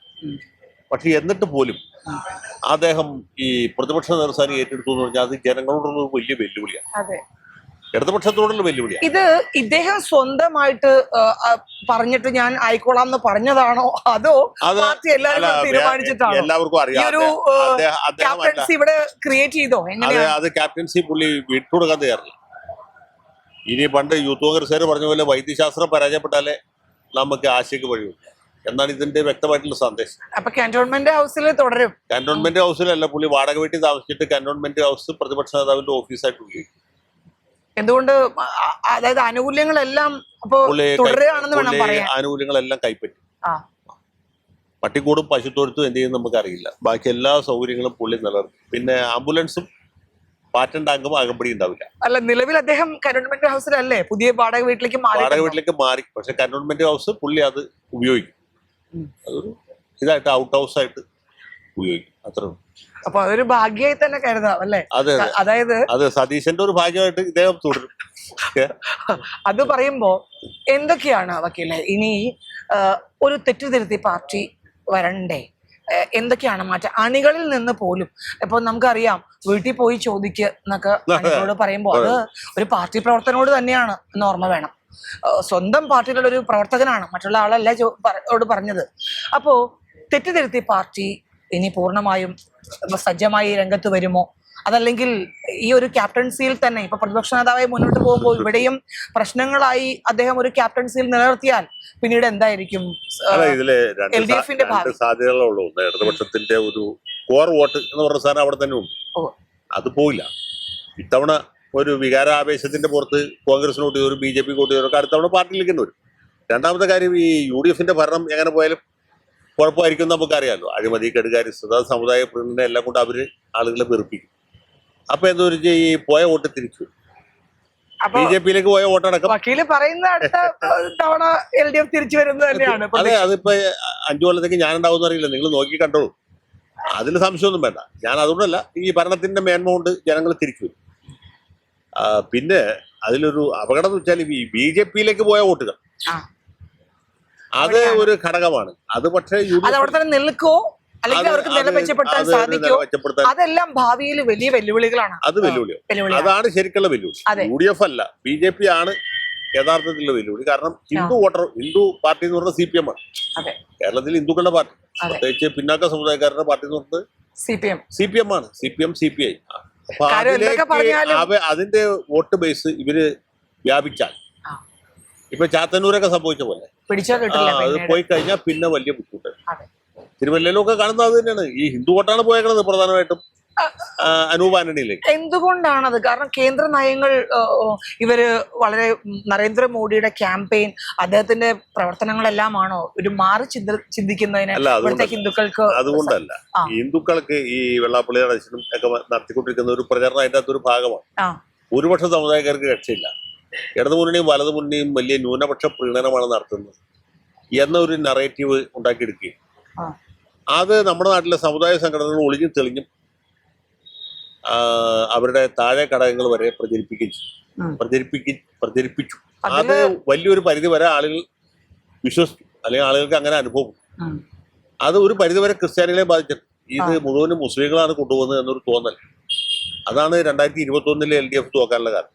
അന്ന് ഈ ക്രിസ്ത്യൻ വോട്ടിൽ ഒരു ഭാഗം LDFയിലേക്ക് പോയി. UDF തോക്കാനുള്ള കാരണം മാണി ഗ്രൂപ്പ് മറുഭാഗത്തേക്ക് പോകാതെ കൊണ്ട് മാത്രമല്ല, മാണി ഗ്രൂപ്പ് അല്ല പോയത്, സത്യത്തിൽ ഈ വോട്ടാണ് പോയത്. വോട്ടിന്റെ കൂടെ മാണി കൂടി പോയി എന്നുള്ള ആ വോട്ട് ഇത്തവണ UDFയിലേക്ക് തിരിച്ചു, ക്രിസ്ത്യൻ വോട്ട് തിരിച്ചു. പക്ഷേ ഹിന്ദു വോട്ട് പോയത് ഏറെക്കുറെ പോയ വഴി BJPയിലേക്ക്. അപ്പൊ അങ്ങനെ ഒരു സംഗതിയാണ്. BJPക്കാർ മാത്രമല്ല, അവർ വളരെ കാൽക്കുലേറ്റഡ് ആയിട്ട് ഈ രാജീവ് ചന്ദ്രശേഖർ വന്നതിന് ശേഷം വളരെ പോയിന്റായി, ഫോക്കസ്ഡായി. അതായത് അവര് ജയിക്കാൻ സാധ്യതയുള്ള അല്ലെങ്കിൽ രണ്ടാം സ്ഥാനത്ത് എത്താൻ സാധ്യത അല്ലെങ്കിൽ ജാമ്യസയ്ക്ക് തിരിച്ചു പിടിക്കാൻ പറ്റുന്ന ഒരു 10-30 മണ്ഡലങ്ങൾ ഐഡന്റിഫൈ. അതെ, ഈ സുരേന്ദ്രനിൽ നിന്ന് രാജീവിലേക്ക് വരുമ്പോ ഉള്ള മാറ്റങ്ങൾ അതാണ്. Professional management. അതെ അതെ, അവര് ഓരോ കോൺസ്റ്റിറ്റ്യുവൻസി സ്റ്റഡി ചെയ്യും. എന്നിട്ട് അവിടെ എത്ര നായർ, എത്ര ഈഴവ, എത്ര പിന്നോക്കം, എത്ര പട്ടിക സമുദായക്കാർ എന്ന് അവർ ആദ്യമേ തീരുമാനിച്ചു. അവിടെ ആരെ പ്ലേസ് ചെയ്താൽ എന്ത് റിസൾട്ട് ഉണ്ടാവും എന്ന് തീരുമാനിച്ചു. എന്നിട്ട് സ്ഥാനാർത്ഥികളെ മുൻകൂട്ടി തീരുമാനിച്ചു. ഇപ്പൊ അനൂപ് ആന്റണി 1 കൊല്ലം മുമ്പ് അവിടെ വർക്ക് കൊടുക്കും. മനസ്സിലായി? തെരഞ്ഞെടുപ്പിന് 1 കൊല്ലം മുമ്പ് അദ്ദേഹം അവിടെ തിരുവല്ലയിൽ മുഴുവൻ നിറഞ്ഞു. ഇനി 5 കൊല്ലം പുള്ളി അവിടെ തന്നെ നിൽക്കും. അതെ, ജ്യോതികുമാർ ചാമക്കാല പത്തനാപുരത്ത് നിന്ന പോലെ അനൂപ് ആന്റണി തിരുവല്ലയിൽ നിൽക്കും. 5 കൊല്ലം കഴിയുമ്പോൾ എന്തായിരിക്കും സ്ഥിതി? അതെ, ഈ വി മുരളീധരൻ ഇവിടെ പിടിച്ച പോലെ കഴക്കൂട്ടത്ത് നിന്ന പോലെ അനൂപ് ആന്റണി അവിടെ ജയിച്ചു വരാൻ ചെറുപ്രായമാണ് അദ്ദേഹത്തിന്. അത് ആ മണ്ഡലം കയ്യിലൊതുക്കാവുന്നുള്ളൂ, സമയം ധാരാളമുണ്ട്. മറ്റു കാര്യങ്ങളിലേക്ക് വരുവാണെങ്കിൽ ഇനിയിപ്പോ ഭരണ പ്രതിസന്ധി, അതായത് ഖജനാവ് കാലിയാണെന്ന് അവിടെ പൂച്ച വെച്ച് കിടക്കുക എന്നൊക്കെ സതീശൻ തന്നെയാണ് പറഞ്ഞത്. അപ്പോ വലിയ വെല്ലുവിളിയാണ്. സത്യത്തിൽ ഖജനാവ് കാലിയാണോ? ഈ കഴിഞ്ഞ ദിവസം ഞങ്ങള് ചില നേതാക്കന്മാരോടൊക്കെ ചർച്ചകളിൽ പറഞ്ഞത് 4000 കോടി ഖജനാവിലുണ്ട്, അങ്ങനെ ഖജനാവ് കാലിയാക്കിയിട്ടല്ല പിണറായി സർക്കാർ ഒഴിയുന്നത് എന്നാണ്. അങ്ങനെ ഖജനാവ് കാലി ഒരു ഭരണ പ്രതിസന്ധി ഉണ്ടോ? കാലി എന്ന് വെച്ചാൽ അത് നമ്മൾ ഏത് വ്യൂ പോയിന്റിൽ നിന്ന് അതിനെ സമീപിക്കുന്നതിനെ ആശ്രയിച്ചിരിക്കും. ഖജനാവ് പൂർണ്ണമായിട്ടും കാലി എന്നുള്ള അർത്ഥത്തിലല്ല. വികസന പ്രവർത്തനങ്ങൾക്ക് വേണ്ടത്ര പണം ഖജനാവിൽ ഇല്ല എന്നാണ് ഈ പറഞ്ഞതിന്റെ അർത്ഥവും. അതെ, അപ്പൊ അത് പരിഹരിക്കാവുന്ന പ്രശ്നമുള്ളൂ. കേന്ദ്രത്തിൽ നിന്ന് മറ്റു തരത്തിലൊക്കെ പണം കിട്ടും. അതിന് അവിടെ വേണ്ട രീതിയിൽ ലോബി ചെയ്യണം. കേന്ദ്രം കൈയഴിഞ്ഞ് സഹായിക്കും. കേന്ദ്രം കൈയഴിഞ്ഞ് സഹായിക്കണമെങ്കിൽ പിണറായി സർക്കാർ ഉണ്ടായിരുന്നപ്പോഴത്തേക്കും എവിടെയാണെങ്കിലും അത് വാങ്ങിയെടുക്കാൻ പിണറായി വിജയന് അത് വാങ്ങിയെടുക്കാൻ പറ്റുമെന്ന് വെച്ചാൽ ഇവർക്ക് കോൺഗ്രസിനോട് എതിർപ്പുള്ളൂ. ഇവിടെ LDF സർക്കാർ നിലനിൽക്കേണ്ട BJPയുടെ ആവശ്യം. അതുകൊണ്ട് ആ രീതിയിലൊരു അന്തർധാര ഉണ്ടായിരുന്നു. പിന്നെ KV തോമസ് മാഷ് ആള് വളരെ വിദഗ്ധനായതുകൊണ്ട് പുള്ളിക്ക് ഡൽഹിയിൽ വലിയ കണക്ഷൻസ് ഉണ്ട്. പുള്ളിക്ക് കോൺഗ്രസിലും BJPയിലും എല്ലായിടത്തും കണക്ഷൻ. അതിനുവേണ്ടി അദ്ദേഹത്തെ അവിടെ നിയമിച്ചു. ഇപ്പൊ പിണറായി വിജയൻ ചെയ്ത ഏറ്റവും ബുദ്ധിപൂർവമായ നിലപാടെന്ന് വെച്ചാൽ KV തോമസിനെ അവിടുത്തെ സ്ഥാനപതിയായിട്ട് നിയമിച്ചു എന്നുള്ളതാണ്. പ്രതിനിധിയായിട്ട് നിയമിച്ചുകൊണ്ട് സർക്കാരിനും ഒരു പാലമായിട്ട് അവർ കേന്ദ്രത്തിലുമായിട്ട് പ്രവർത്തിച്ചു. അദ്ദേഹത്തിന് നിർമ്മലാ സീതാരാമന്റെ കൂടെയുള്ള അതുകൊണ്ടാണ് KV തോമസ് മാഷാണ് പറഞ്ഞത് 4000 കോടിയോളം ഉണ്ട് ഇവിടെ. അത് ഇതുകൊണ്ടാണ്. അപ്പൊ മാഷിന് അതിനുള്ള ഒരു ചാതുര്യം ഉണ്ടായിരുന്നു. നേരെ മറിച്ച് ഇവര് അവിടെ പോയിട്ട് യുദ്ധം പ്രഖ്യാപിക്കുകയാണെങ്കിൽ സംഗതി വളരെ മോശം. നരേന്ദ്രമോദി കേന്ദ്ര സർക്കാരിനോട് ഞങ്ങള് അങ്ങനെ ചെയ്യില്ല, ഇങ്ങനെ ചെയ്യില്ല എന്നൊക്കെ പറഞ്ഞ അപ്പൊ കേന്ദ്രത്തുമായിട്ട് സഹകരിച്ചു പോകാനേ പറ്റുള്ളൂ. കേരളം എന്ന് വെച്ചാൽ ഈ ഇന്ത്യയിലെ ഒരു ചെറിയ 28 സ്റ്റേറ്റിലെ ഒരു ചെറിയ സ്റ്റേറ്റാണ്. കേരളത്തിന് മാത്രമായിട്ട് അങ്ങനെ കുരിശുദ്ധം പ്രഖ്യാപിക്കാനൊന്നും പറ്റില്ല. അപ്പൊ അവരുമായിട്ട് പരമാവധി സഹകരിച്ചു പോയാൽ. കേന്ദ്രത്തിന്റെ കാര്യം പറഞ്ഞപ്പോഴാണ് ഈ ലാവ്ലിൻ കേസ് എന്തുകൊണ്ടാണ് ഇതുവരെ 32 പ്രാവശ്യം മാറ്റിവെച്ചത്? കേസ് അത് ഇല്ലാതായി പോവോ? കേസ് ഇല്ല എന്നാണ് പറയുന്നത്. ഞാൻ KV തോമസ് മാഷിനോട് ചോദിച്ചപ്പോ അദ്ദേഹം പറഞ്ഞത് ലാവ്ലിൻ കേസ് ഇല്ലല്ലോ, അത് തീർന്നില്ലേ, അതില് അത് ഇനി ഇല്ല. അത് പഴയ കരുണാകരന്റെ പാമോയിൽ കേസ് പോലെ എങ്ങും എത്താതെ അവസാനിക്കും. അത് വേറെ പ്രശ്നമാണ് ഞാൻ പറഞ്ഞത്. അപ്പൊ യഥാർത്ഥത്തിൽ സംഭവിച്ചിട്ടില്ല. അപ്പൊ സർക്കാരിനെ സംബന്ധിച്ചുള്ള ഏറ്റവും പ്രധാനപ്പെട്ട കാര്യം ഇവര് കോൺഗ്രസ്സുകാർ ഐക്യത്തോടെ മുന്നോട്ട് പോകുന്നത്. സതീശന് നിയമസഭാ കക്ഷിയിൽ ഭൂരിപക്ഷം ഇല്ലാഞ്ഞിട്ടും അദ്ദേഹം മുഖ്യമന്ത്രി. ഇപ്പോ VC-KC RC എന്നുള്ള ഒരു പ്രചരണമാണ്. 11 ദിവസം എടുത്തു മുഖ്യമന്ത്രിയെ കണ്ടുപിടിക്കാൻ. ഞങ്ങള് ജനഹിതം തേടിയപ്പോ ഒക്കെ പറഞ്ഞത് VD ആയിരിക്കും, കാരണം എല്ലാവരും VD എന്നുള്ളൊരു അഭിപ്രായത്തിൽ ഉറച്ചു നിന്നു. എന്തുകൊണ്ടാണ് വൈകിയത്? എവിടെയാണ് VD സതീശനാവുമെന്ന് ഏറെക്കുറെ ഹൈക്കമാൻഡ് ഉറപ്പിച്ചത് KC ആണ്. പക്ഷെ എന്തുകൊണ്ടാണ് ഇത് മാറി മറിയാനുള്ളൊരു കാരണം എന്താണ്? അതെങ്ങനെ വെച്ചാല് VD സതീശൻ സ്വന്തമായിട്ടൊരു ഗ്രൂപ്പ് ഉണ്ടാക്കി. അദ്ദേഹം കോൺഗ്രസ്സുകാരുടെ എല്ലാവരുടെയും ബിലവഡ് അൺഡിസ്പ്യൂട്ടഡ് ലീഡറാണെന്ന് പുള്ളി സ്വയം വിശ്വസിച്ചു. അത് ജനങ്ങളെ സംബന്ധിച്ചുള്ള ശരിയാണ്. അതെ, പണ്ട് കിമ്മിൽ സൂങ്ങിനെ പറ്റി പറഞ്ഞിരുന്ന വാക്കാണ് ബിലവഡ് അൺഡിസ്പ്യൂട്ടഡ് ലീഡർ. അത് ശരിയായിരുന്നു. കേരളത്തിലെ ഈ വോട്ട് ചെയ്ത ആളുകൾ ഭൂരിപക്ഷവും CPM-നും CPI-ക്കും വോട്ട് ചെയ്ത ആളുകൾ അടക്കം അടുത്ത മുഖ്യമന്ത്രി സതീശനായിരിക്കും എന്ന് അവർക്കറിയാം. അവരുടെ വിരുദ്ധ വികാരത്തിന്റെ തോതനുസരിച്ച് കോൺഗ്രസ്സുകാർ മാത്രമല്ല, UDF-കാർ മാത്രമല്ല, 5 വർഷമായിട്ട് ഈ സർക്കാരിന്റെ ഒരു എതിര് എല്ലാ സ്ഥലത്തും എതിരുന്നത് ഇദ്ദേഹമാണ്. അപ്പൊ അതിന്റെ ഒരു അഡ്വാൻറ്റേജ് പുള്ളി കിട്ടണം, നോർമലി കിട്ടണം തീർച്ചയായും. പക്ഷേ അത് കോൺഗ്രസ് ഹൈക്കമാൻഡിൽ ഇരിക്കുന്ന വേണുഗോപാൽ അംഗീകരിക്കാൻ തയ്യാറായില്ല. അവിടെയാണ് അതിന്റെ വൈരുദ്ധ്യം. വേണുഗോപാൽ എന്ന് വെച്ചാൽ ഈ സ്ഥാനാർത്ഥികളെ നിർത്തുമ്പോൾ പുള്ളിയുടെ കുറെ ആൾക്കാർ നിർത്തും. പിന്നെ പുതുതായിട്ട് മത്സരിക്കുന്നവരടക്കം എല്ലാവർക്കും പുള്ളി നല്ല രീതിയിൽ ധനസഹായിക്കും. ധനസഹായം എന്ന് വെച്ചാൽ പുള്ളിയുടെ തറവാട്ടിൽ നിന്നൊന്നുമല്ല, ഈ കർണാടകത്തിൽ നിന്നും തെലങ്കാനയിൽ നിന്നൊക്കെ ഫണ്ട് കൊണ്ടുവന്ന് ഇവർക്ക് കൊടുക്കും. അതുകൊണ്ട് ഇത്തവണ കോൺഗ്രസ്സുകാർക്ക് ഫണ്ടിന് ബുദ്ധിമുട്ടുണ്ടായില്ല. ഇല്ല. ഫണ്ട് 2014 കേന്ദ്രീകൃതം ശരിക്കും പറഞ്ഞാൽ KC ആണ് അതിന്റെ ഒരു ആയിരുന്നു അതിന്റെ മിഡിൽ മാൻ. ചുക്കാൻ പിടിച്ചത്. അതെ middle അതെ അതെ. അപ്പൊ ഈ കാശ് മേടിച്ച ഒരു സ്ഥാനാർത്ഥിക്ക് പുള്ളിക്കെതിരെ പറയാൻ പറ്റില്ല. പിന്നെ പഴയ A ഗ്രൂപ്പിനെ പുള്ളി മൊത്തമായിട്ട് ഹൈജാക്കി. അതുകൊണ്ടാണ് തിരുവഞ്ചൂർ രാധാകൃഷ്ണൻ തൊട്ട് ചാണ്ടി ഉമ്മൻ വരെയുള്ള ആളുകൾ അവിടെ പോയിട്ട് KCക്ക് KCയുടെ പേര് പറഞ്ഞു. അനുകൂലമായത്. അപ്പൊ എന്ത് പറ്റും വെച്ചാൽ ജനപിന്തുണയുള്ള ആൾ ഒരു ഭാഗത്ത്, പണപിന്തുണയുള്ള ആൾ മറുഭാഗത്തായിട്ട്. അതുകൊണ്ടാണ് ഇത്രയും വൈകിയത്. അതുകൊണ്ടാണ് ഇത് പ്രശ്നം. അല്ല, സത്യം പറഞ്ഞാൽ ഹൈക്കമാൻഡ് KCയുടെ പേര് നിശ്ചയിക്കാനാണ് വിചാരിച്ചിരുന്നത്. പക്ഷെ നമുക്ക് അറിയാം എല്ലാവരും ജനവിരുദ്ധമായിട്ട് എല്ലാവരും വോട്ട് ചെയ്തവരടക്കം അവസാനം തെരുവിലിറങ്ങുന്ന ഒരു അവസ്ഥയായി. അതുകൊണ്ടാണോ വൈകിയത്? അതുകൊണ്ട് മാത്രമാണ് വൈകിയത്.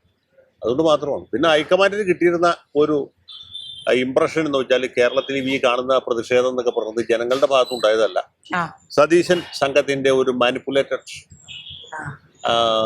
ഒരു ഒപ്പീനിയനാണ് എന്നുള്ളത്. ഇത് ഓർക്കസ്ട്രേറ്റഡ് ആണ് എന്നാണ് അവർ വിചാരിച്ചത്. അങ്ങനെ ഒരു ഇംപ്രഷൻ കൊടുത്തു. പക്ഷെ അവസാനം BM സുധീരനാണ്. അങ്ങനെയല്ല, സുധീരനും K മുരളീധരനുമാണ് കൃത്യമായിട്ടുള്ള ഒരു ഇത് കൊടുത്ത്. ഇവിടെ അങ്ങനെയല്ല, ഇത് വലിയ പ്രശ്നമാണ്. പിന്നെ മുസ്ലിം ലീഗ് ശക്തമായ നിലപാടെടുത്തു. ഘടകകക്ഷികൾ ലീഗ് ആദ്യം മുതൽ തന്നെ പറഞ്ഞു സതീശനായിരിക്കാനാണ്, സതീശൻ ഭരണം എന്ന് തന്നെയാണ് ലീഗ് ആദ്യം. അത് അവസാനം വരെ ഉറച്ചു നിൽക്കുകയും ചെയ്തു. ആ ലീഗിൽ അവസാനം KC ആവുന്ന ഒരു പ്രതീക്ഷ വന്നപ്പോൾ ലീഗ് ഒരു അടിയന്തര യോഗം ചേർന്നു. അത് ഒക്കെ കേന്ദ്രത്തിൽ ഒരു പ്രശ്നം ഉണ്ടാക്കിയിട്ടുണ്ട്. കൃത്യമായിട്ട് കിട്ടിയത് മാത്രമല്ല, അവർ അടിയന്തര യോഗം ചേർന്ന് എടുത്ത തീരുമാനം പുറത്തു പറഞ്ഞില്ല. അതെ, അടിയന്തര യോഗം ചേർന്നിട്ട് അതായത് KC വരികയാണെങ്കിൽ പിന്നീടുള്ള പ്രവർത്തനങ്ങൾ എങ്ങനെയായിരിക്കണം പ്രശ്നം ഉണ്ടാക്കുന്നത് അത് ഹൈക്കമാൻഡിന് കൃത്യമായിട്ട് അവിടെ എത്തി. അത് പ്രിയങ്ക ഗാന്ധിക്ക് ഇവിടുന്ന് മെസ്സേജ് പോയി. പ്രിയങ്ക ഗാന്ധി സോണിയാഗാന്ധിയോട് പറഞ്ഞു, സോണിയാഗാന്ധി രാഹുൽ ഗാന്ധിയോട് പറഞ്ഞു, രാഹുൽ ഗാന്ധി ഖാർഗെയോട് പറഞ്ഞു, ഖാർഗെ രാഹുൽ ഗാന്ധി തന്നെ വേണുഗോപാലിനെ വീട്ടിൽ വിളിച്ച് 2 മണിക്കൂർ സമയം എടുത്ത് അദ്ദേഹത്തെ പറഞ്ഞ് മനസ്സിലാക്കി. ഒരു ഘട്ടത്തിൽ വയനാട്ടിൽ പോസ്റ്റർ വന്നു. പ്രിയങ്ക ഗാന്ധിക്കും രാഹുൽ ഗാന്ധിക്കും ഇങ്ങോട്ട് വരണ്ടാണ്. ഇതൊക്കെ സമ്മർദ്ദമായോ ലാസ്റ്റ്? അത് ഭയങ്കര സമ്മർദ്ദമായിട്ട് മാറി. പിന്നെ AK ആന്റണിയുടെ നിലപാട് വളരെ പ്രധാനമാണ്. ആന്റണി പറഞ്ഞ പിന്നെ അതിന് അതാണല്ലോ, ആന്റണി ഒരു ധർമ്മപുത്രനെ പോലത്തെ ഒരാളാണ്. അതുകൊണ്ട് ആന്റണി ധർമ്മപുത്രനെ അറിയില്ല, പക്ഷേ എല്ലാം അറിയാം. അപ്പൊ അദ്ദേഹം പറഞ്ഞപ്പോ പിന്നെ അതിന് മീതെ വേറൊരു അഭിപ്രായമില്ല. എന്തുകൊണ്ടാണ് RC രമേശ് ചെന്നിത്തല തീർച്ചയായിട്ടും മുഖ്യമന്ത്രി അരമണിക്കൂറാണ് സംസാരിച്ചത് രാഹുൽ ഗാന്ധി, പക്ഷേ തമ്മില് ഇടഞ്ഞു തന്നെയാണ്. സത്യസന്ധമായിട്ട് പറഞ്ഞാൽ മുഖ്യമന്ത്രി സ്ഥാനത്ത് VD സതീശിനെക്കാളും നന്നായിട്ട് പെർഫോം ചെയ്യാൻ പറ്റുന്നത് ചെന്നിത്തലക്കായിരുന്നു. ആഭ്യന്തരമന്ത്രി ആയിരുന്ന ഒരാളാണ്. അതല്ല, പുള്ളി KSUവിന്റെ പ്രസിഡന്റായിരുന്നു, യൂത്തിന്റെ പ്രസിഡന്റായിരുന്നു, KPC പ്രസിഡന്റായിരുന്നു, ദീർഘകാലം മന്ത്രിയായിരുന്ന, ആഭ്യന്തര വകുപ്പ് വരെ ഇരുന്ന ആളാണ് പ്രതിപക്ഷ നേതാവ്. അതെ. അപ്പൊ നോർമൽ ടെമ്പറേച്ചർ പ്രഷറിൽ പുള്ളിയാണ്. സീനിയോറിറ്റി, എക്സ്പീരിയൻസ്, വെറും സീനിയോറിറ്റി അല്ല, എക്സ്പീരിയൻസ്, അഡ്മിനിസ്ട്രേറ്റീവ് എക്സ്പീരിയൻസും അതുപോലെ തന്നെ പാർലമെന്ററി എക്സ്പീരിയൻസ് രണ്ടും അദ്ദേഹത്തിനാണ് കൂടുതൽ. നോർമലി അദ്ദേഹമാണ് വരേണ്ടത്. സതീശനെക്കാളും കോമ്പിറ്റൻസ് ആ രീതിയിൽ പുള്ളിക്കാണ്. പക്ഷെ ജനപിന്തുണ സതീശനാണ്.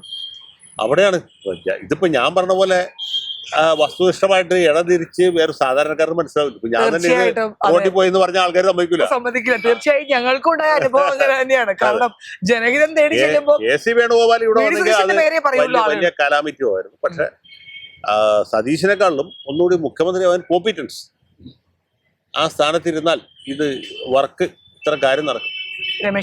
ചെന്നിത്തലക്കാണ്. പുള്ളിക്ക് അതിനുള്ള ഒരു ചാതുര്യമുണ്ട്. മാത്രമല്ല ഈ ഘടകകക്ഷികളൊക്കെ കൂട്ടി യോജിപ്പിച്ചുകൊണ്ട് പോകാനൊക്കെ പുള്ളിക്ക് പറ്റും. പക്ഷെ ആളുകൾക്ക് അത് അറിയില്ലല്ലോ. ആളുകൾക്ക് വേണ്ടത് സതീശനാണ്. അപ്പൊ ആ സമയത്ത് ഞങ്ങൾ രമേശ് ചെന്നിത്തലയാണ് കുറച്ചുകൂടി നല്ലത് എന്ന് പറയാം. പക്ഷേ രമേശിനോട് സാധ്യത ഉണ്ടായിരുന്നു. അതായത് KCയുടെ കൂടെ നിൽക്കുന്ന ആളുകൾ തന്ത്രപരമായ പിന്തുണ രമേശിന് കൊടുത്തിരുന്നെങ്കിൽ MLA മാരുടെ ഭൂരിപക്ഷം കിട്ടും. പിന്നെ അദ്ദേഹം മത്സരിച്ച് ജയിച്ച ആളാണ്, MLA ആണ്. ഇത്രയും കഴിവും KCയുടെ ഒരു MLA അല്ല എന്നുള്ളൊരു അതില്ല ഇവിടെ. KC മത്സരിച്ചിട്ടില്ല. മാത്രമല്ല KC പരിപാടി 2 ചാൻസ്, ഇനി 2 ഉപതെരഞ്ഞെടുപ്പ്, അതിൽ KC ജയിക്കുമെന്ന് ഉറപ്പില്ല. അതാണ്, അതൊക്കെ പ്രശ്നങ്ങളാണ്.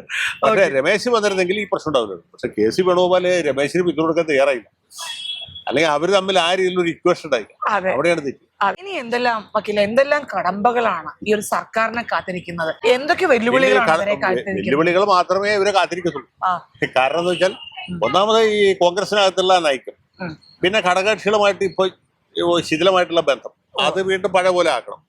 പിന്നെ അവരെല്ലാരും കൂട്ടി യോജിപ്പിച്ച് കൊണ്ടുപോകണം. ഒരാൾ കിഴക്കോട്ട് പോകുമ്പോൾ ഒരാൾ വടക്കോട്ട് പോകും. അതെ. അത് പാടില്ല. അപ്പൊ അതിനൊരു കമാൻഡ് വേണം. ഇപ്പൊ തന്നെ ഗ്രൂപ്പുകളുടെ അതിപ്രസരമാണ്. അതെ, അത് മാത്രം, അത് ഒരു ഘടകം. അതിനേക്കാൾ ഉപരിയായിട്ട് പിന്നെ സാമ്പത്തിക പ്രതിസന്ധി, അതെ, ഭരണ പ്രതിസന്ധി, ഉദ്യോഗസ്ഥന്മാരെ പറഞ്ഞു കേൾപ്പിക്കണ്ടേ. ഇപ്പൊ പ്രധാന താക്കോൽ സ്ഥാനങ്ങളിലേക്ക് ഇരിക്കുന്ന CPM-കാരാണ്, NGO യൂണിയന്റെ ആളുകളായിരിക്കും. അവരെയൊക്കെ മാറ്റി വിശ്വസരായ ആൾക്കാരെ കൊണ്ടുവരും. പിന്നെ പോലീസ് വലിയ അടിച്ചുപണി നടത്തണം. ആഭ്യന്തര വകുപ്പ് വളരെ ആഭ്യന്തര വകുപ്പ് ഇപ്പൊ EGN തൊഴുത്തായിട്ട് കിടക്കുകയാണ്. 10 കൊല്ലമായിട്ട് ആഭ്യന്തരമന്ത്രി ഇല്ല. അപ്പൊ ഒരു ആഭ്യന്തരമന്ത്രിയെ അതെ, ആഭ്യന്തര വകുപ്പും എല്ലാം ആഭ്യന്തര വകുപ്പ് കഴിവുള്ള ഒരാളെ ഏൽപ്പിക്കണം. അത് വളരെ പ്രധാനമാണ്. കാരണം വെച്ചാൽ മുഖ്യമന്ത്രി തന്നെ ആഭ്യന്തര വകുപ്പ് കൂടി ഭരിക്കാന്ന് വിചാരിച്ചാൽ പ്രശ്നവും. മുഖ്യമന്ത്രിക്ക് മുഖ്യമന്ത്രിയുടെ ജോലി ഉണ്ടായിരുന്നവർ ചെയ്ത പോലെ ആഭ്യന്തര വകുപ്പ് മറ്റവർക്ക് ഉമ്മൻചാണ്ടി തിരുവഞ്ചൂരിനെ ഏൽപ്പിച്ച പോലെ, അല്ലെങ്കിൽ അച്യുതാനന്ദൻ കോടിയേരി ബാലകൃഷ്ണൻ ഏൽപ്പിച്ച പോലെ ഫുൾ ടൈം ആഭ്യന്തരമന്ത്രി വേണം. പിന്നെ അത് ആഭ്യന്തരമന്ത്രി വേണമെന്ന് മാത്രമല്ല, ആഭ്യന്തരമന്ത്രി കഴിവുള്ള ആളായിരിക്കും ചെയ്യണം. കഴിവും പ്രാപ്തിയും ഉള്ള ഒരാളെ വെക്കണം. പിന്നെ പ്രധാനപ്പെട്ട സ്ഥാനങ്ങളിലൊക്കെ ഇപ്പൊ പോലീസ് സൂപ്രണ്ടുമാരായിട്ട്, കമ്മീഷണർമാരായിട്ടൊക്കെ സത്യസന്ധരും കാര്യപ്രാപ്തിയുള്ളവരുമായ ഉദ്യോഗസ്ഥന്മാരെ വെക്കണം. ഇനി ഇവര് വരുമ്പോ കാത്തിരിക്കുന്ന സ്വർണ്ണക്കൊള്ള അടക്കമുള്ള കേസുകളിൽ എങ്ങനെയായിരിക്കും അതിന്റെ? പിന്നെ സാമുദായ സംഘടനകള്, അതുപോലെ മതമേലധ്യക്ഷന്മാരെയൊക്കെ നിർത്തേണ്ട സ്ഥലത്ത് നിൽക്കും. അവര് തലേ കയറി നിരങ്ങുന്ന ഒരവസ്ഥ. അല്ല, അതില് VD സതീശൻ ഒരു നിലപാട് സ്വീകരിച്ചിരുന്നു ആദ്യം മുതൽ തന്നെ. അതെ, ആ നിലപാടിൽ അദ്ദേഹത്തിന് ഉറച്ചു വെക്കാൻ പറ്റണം. അതെ, നിലപാട് പ്രതിപക്ഷത്തിരിക്കുമ്പോഴത്തെ നിലപാടല്ലല്ലോ, ഭരണത്തിൽ നിൽക്കുമ്പോ അതേ നിലപാടിൽ നിൽക്കാൻ പറ്റും. കാരണം ഇപ്പോ പ്രതിപക്ഷത്തിരിക്കുമ്പോ നമുക്ക് എന്തുകൂടി പറയാം, ആരോടും ഒരു പേടിക്കേണ്ട ആവശ്യമില്ല, ധൈര്യമായിട്ട് എന്തും പറയാം. ഇപ്പൊ ഞാനൊരു ഉദാഹരണം പറയാം. പ്രതിപക്ഷത്തല്ല, ഭരണപക്ഷത്തിന് തന്നെ ധീരമായ നിലപാടെടുത്താണ് AK ആന്റണി. എന്റെയൊക്കെ കുട്ടിക്കാലത്ത് ആന്റണി നിൽക്കുക വലിയ ആദർശത്തിന്റെ പരിവേഷമുള്ളതാണ്. കാരണം മുഖ്യമന്ത്രി അച്യുതനാണ്, ആഭ്യന്തരമന്ത്രി കാരണമാണ്. ഇദ്ദേഹത്തിന് ആദർശം മാത്രം മതി. പക്ഷെ ഒരു ദിവസം പുള്ളി പെട്ടെന്ന് മുഖ്യമന്ത്രിയെ കഴിഞ്ഞപ്പോൾ ആകെ പെട്ടുപോയി. കാരണം വെച്ചാൽ പുള്ളിക്ക് ഭരിക്കാനും അറിയില്ല, ആദർശം അടുപ്പിൽ വെച്ചാൽ അരി വേവുകയില്ല. അപ്പൊ ആ പുള്ളി പെട്ടുപോയി. ആന്റണി കേരളം കണ്ട ഏറ്റവും വളരെ മോശം മുഖ്യമന്ത്രിയായി മാറി ചെയ്തുകൊണ്ട്, അഴിമതിക്കാരനായോണ്ടല്ല, പ്രാപ്തിയില്ലാത്തതുകൊണ്ട്. ഇതൊരു പ്രശ്നമാണ്. ഈ ആദർശം പറയലും ഭരിക്കലും രണ്ടാണ്. മറ്റൊരു കാര്യം വക്കീലെ, നമ്മുടെ ഈ കഴിഞ്ഞ സർക്കാരിൽ അതൃപ്തരായിരുന്നു കുറെ IAS ഉദ്യോഗസ്ഥർ. ഇപ്പൊ B അശോക് അടക്കമുള്ളവര്, പ്രശാന്തിനെ പോലുള്ളവര്. എത്ര സസ്പെൻഷനായി പ്രശാന്തിന്. അവരൊക്കെ ഇനി എന്ത് നിലപാട്? അവരുടെയൊക്കെ ആ കാര്യത്തിൽ സർക്കാർ ആലോചിച്ച് ഒരു നയം രൂപീകരിക്കും. സത്യസന്ധരും പ്രഗത്ഭരുമായ ഉദ്യോഗസ്ഥരെ, IAS-കാരെ, IPS-കാരെ എങ്ങനെ അവരെ തിരിച്ചു കൊണ്ടുവരാൻ പറ്റും, എങ്ങനെ അവരുടെ മാക്സിമം സേവനം സർക്കാരിന് കിട്ടും. ഈ സർക്കാരിന് അനഭിമതരായ ആൾക്കാരൊക്കെ KSRTC-യിലെ MD ആയിട്ട്, അല്ലെങ്കിൽ ട്രാൻസ്പോർട്ട് കമ്മീഷണറായിട്ട്, അല്ലെങ്കിൽ മുത്തങ്ങ വികസന കോർപ്പറേഷന്റെ ഇതായിട്ടൊക്കെ വിടും. അങ്ങനെയുള്ളവരൊക്കെ അതിൽ സത്യസന്ധരായ ആൾക്കാരെ തിരിച്ചു വിടും. അവരെ പ്രധാനപ്പെട്ട ഇപ്പൊ ഹെൽത്ത്, അല്ലെങ്കിൽ പൊതുഭരണം, അതുപോലെ ആഭ്യന്തരം, ഇതിന്റെയൊക്കെ സെക്രട്ടറിമാരായിട്ട് അതിന് പ്രധാനപ്പെട്ട സ്ഥാനങ്ങളിൽ എന്നാലും രക്ഷപ്പെടും. ഒരു രാഷ്ട്രീയ വിശകലന വിദഗ്ധൻ എന്നുള്ള ഒരു അഭിപ്രായത്തിൽ ചോദിക്കുകയാണ്. പുതിയ സർക്കാർ ഇപ്പൊ പറഞ്ഞ പോലെ വലിയ വെല്ലുവിളികളിലൂടെയാണ് കടന്നത്. നിങ്ങളെ പോലെയുള്ളവരുടെയൊക്കെ ഒരു അഭിപ്രായങ്ങളിലൂടെ അവർ തേടും എന്തൊക്കെ മാറ്റങ്ങൾ വരുത്താനുണ്ട്. കാരണം ഇപ്പൊ പറഞ്ഞ പോലെ താക്കോൽ സ്ഥാനങ്ങളിൽ ആളുകൾ നിർത്തണം, IAS ഉദ്യോഗസ്ഥർക്ക് നല്ല ചാൻസ് കൊടുക്കണം, ടാക്സ് നമുക്കൊരു ഇതാണ്. അപ്പൊ അതൊക്കെ എങ്ങനെയാണ് ഭരണം നല്ല രീതിയിൽ മുന്നോട്ട് പോയാൽ ഇപ്പൊ പിണറായി സർക്കാർ ഒരു 2ാം ഊഴം കിട്ടിയതുപോലെ തന്നെ സതീശൻ 2ാം ഊഴം കിട്ടിയേക്കാം. എന്തൊക്കെ മാറ്റങ്ങളാണ് വേണ്ടത്? അല്ല, അത് മാറ്റങ്ങൾ ഇപ്പൊ നമ്മൾ ഇവിടെ നിന്നിട്ടിങ്ങനെ താത്വികമായിട്ട് പറയുന്നതിൽ കാര്യമില്ല. ഓരോ മേഖലയിലും ആ മാറ്റത്തിനൊരു സന്നദ്ധത സർക്കാരിന്റെ ഭാഗത്തുണ്ട്. അതാണ് പ്രധാനം. ഉമ്മൻചാണ്ടി പണ്ട് IMG-യിൽ നിന്ന് വിദഗ്ധന്മാരെ കൊടുത്ത് മന്ത്രിമാർക്ക് ക്ലാസ് നല്ല ഉദ്ദേശത്തോട് ചെയ്തതാ. പക്ഷെ അത് ആരും ശ്രദ്ധിച്ചില്ല. IMG-യിൽ പോയൊരു പിറ്റേ ദിവസം അത് മറന്നുപോയി. കാരണം ഈ KP മോഹനെ പോലുള്ള ആളുകളാണോ IMG-യിൽ പോയത്, അല്ലെ അബ്ദുൾ റബ്ബ്, ഇങ്ങനെയുള്ള പ്രതിഭാശാലികൾ. VS ശിവകുമാരൊക്കെ IMG-യിലല്ല, ഇനി ഹാർവാർഡ് യൂണിവേഴ്സിറ്റി പോയാലും ഒരു മാറ്റം ഉണ്ടാവും. അപ്പൊ മാറ്റത്തിന് തയ്യാറാകാതെ നിവൃത്തിയില്ല. BJP ഭരിക്കുന്ന സംസ്ഥാനങ്ങളിൽ കണ്ടോ, ഗുജറാത്തൊക്കെ ഉദാഹരണം, കംപ്ലീറ്റ് കേന്ദ്രീകൃതമാണ്. മന്ത്രിമാർക്ക് പ്രത്യേകിച്ച് റോളില്ല. ഒരു സ്ഥലത്ത് സ്വിച്ച് ഇടുമ്പോൾ ബാക്കി കാര്യങ്ങളൊക്കെ പ്രവർത്തിക്കും. അത് പ്രൊഫഷണൽ സെറ്റപ്പാണ്. നയം രൂപീകരിക്കുന്ന വേറെ സ്ഥലത്താണ്, മന്ത്രിസഭയിലാണ്. അപ്പൊ അവിടെ നിന്ന് തീരുമാനം എടുക്കുകയും ഈ മന്ത്രിമാരെ കൊണ്ട്, അല്ലെങ്കിൽ അവരുടെ സെക്രട്ടറിമാരെ കൊണ്ട് നടപ്പാക്കിയിരിക്കും. മന്ത്രിമാർക്ക് പ്രത്യേകിച്ച് ജോലിയൊന്നുമില്ല, നാട മുറിക്കുക, വിളക്ക് ഒത്തിക്കുക, അങ്ങനെയുള്ള ജോലികൾ മാത്രം. മോഡി അങ്ങനെയാണ് ഗുജറാത്തിൽ ഒരു മാറ്റം കൊടുത്തത്. ആ മാറ്റം ഇപ്പൊ പുള്ളി കേന്ദ്രത്തിൽ കൊടുത്തു. പിന്നെ BJP ഭരിക്കുന്ന എല്ലാ സംസ്ഥാനങ്ങളിലും അത് ഇവര് വെറും ചട്ടുകമായി പ്രവർത്തിക്കുന്നു. അവര് വെറുതെ ഒരു ഭംഗി പറയത്തക്ക ജോലിയൊന്നുമില്ല. ഇപ്പൊ കേന്ദ്ര മന്ത്രിസഭയിൽ അങ്ങനെയുള്ളൂ. ഇപ്പൊ നരേന്ദ്രമോദി, അമിത്ഷാ, പിന്നെ രാജ്നാഥ് സിംഗ്, നിർമ്മല സീതാരാമൻ, ജയശങ്കർ, അവർ രണ്ടുപേരും പ്രൊഫഷണൽസാണ്. പിന്നെ കഷ്ടിച്ച് നിതിൻ ഗഡ്കരി. അതെ, ഇവര് പറയും കഴിഞ്ഞാൽ അവര് ചെയ്താൽ അത് മാത്രം മതി. അല്ല, ആ 6 പേര് കഴിഞ്ഞാൽ 7ാമതൊരാൾക്ക് അവിടെ യാതൊരു വോയിസും ഇല്ല. ധർമ്മേന്ദ്ര പ്രധാൻ എന്നൊക്കെ പറഞ്ഞ് ശിവരാജ് സിംഗ് ചൗഹാൻ, വലിയ വലിയ ആൾക്കാരാണ്, പേരുകൾ മാത്രമേ ഉള്ളൂ. പേരുകൾ മാത്രമേ ഉള്ളൂ. പക്ഷെ അവർക്കൊന്നും പറയത്തേക്ക് യാതൊരു റോളും ഇല്ല. ഭംഗിക്ക് അവിടെ ഇരിക്കുന്നു, പിന്നെ മന്ത്രിസഭാ യോഗത്തിന് പോകുന്നു, അണ്ടിപ്പരിപ്പും ചായയും കഴിക്കുന്നു, പോരുന്നു. അപ്പോ കാര്യങ്ങൾ നടത്താൻ വേറെ സെറ്റപ്പ് ഉണ്ട്, അതുകൊണ്ടാണ്. അപ്പൊ സമഗ്രമായ മാറ്റങ്ങൾ ശരിക്കും സമൂലമായ മാറ്റങ്ങൾ വേണം. ഗുജറാത്തിലേക്ക് മന്ത്രിസഭയിൽ ചെയ്തപോലെ ഇവിടെ ചെയ്യാൻ പറ്റില്ല, കാരണം കൂട്ടുകക്ഷി സർക്കാരാണ്. അതെ, പക്ഷെ നിലപാടിൽ മാറ്റമില്ലാതെ തുടരണം. നിലപാടുകളുടെ രാജകുമാരൻ എന്നാ പറഞ്ഞേക്കണേ. അത് പ്രതിപക്ഷത്തിരിക്കുമ്പോ പോലെ ആവരുത് ഭരണപക്ഷത്തിരിക്കുമ്പോഴും. അത് മാറാൻ പറ്റും. അവസാനമായി ഒരു കാര്യം കൂടി ചോദിക്കട്ടെ. ഇപ്പോ മറ്റു കേന്ദ്രത്തിന്റെ കാര്യം പറഞ്ഞപ്പോഴാണ് നമ്മുടെ അയൽ സംസ്ഥാനത്ത് എന്താണ് TVK വന്നു, വിജയ്. ഇതൊരു പൊതുവേ ഉള്ളൊരു സംസാരം എങ്ങനെയാണ്? അതൊരു ഒരു പ്രഭയില് മുങ്ങിപ്പോയതാണ്. DMK പോലുള്ള വലിയ കക്ഷികൾക്ക് വൻ തകർച്ച അവിടെ നേരിട്ടത്. ഇത്രയും വാരിക്കോരി നൽകിയിട്ടും നല്ല ഭരണം സ്റ്റാലിൻ കാഴ്ചവെച്ചിട്ടും എന്ത് സംഭവിച്ചു? ഒരു തരംഗമാണോ, അതോടെ ഇതോടെ തീരുവാണോ? എങ്ങനെയാണ് എന്ന് പറഞ്ഞ പാർട്ടി ഒരിക്കലും തകർന്നു പോയില്ല. കാരണം എത്ര പ്രതിസന്ധിയിലും ആ പാർട്ടി നിലനിൽക്കും. സ്റ്റാലിൻ അതിന്റെ കാരണം എന്ന് വെച്ചാൽ ഈ ദ്രാവിഡ പ്രത്യയശാസ്ത്രം അത്രയും രൂഢമൂലമാണ് തമിഴ്നാട്ടിൽ. ഒന്ന്.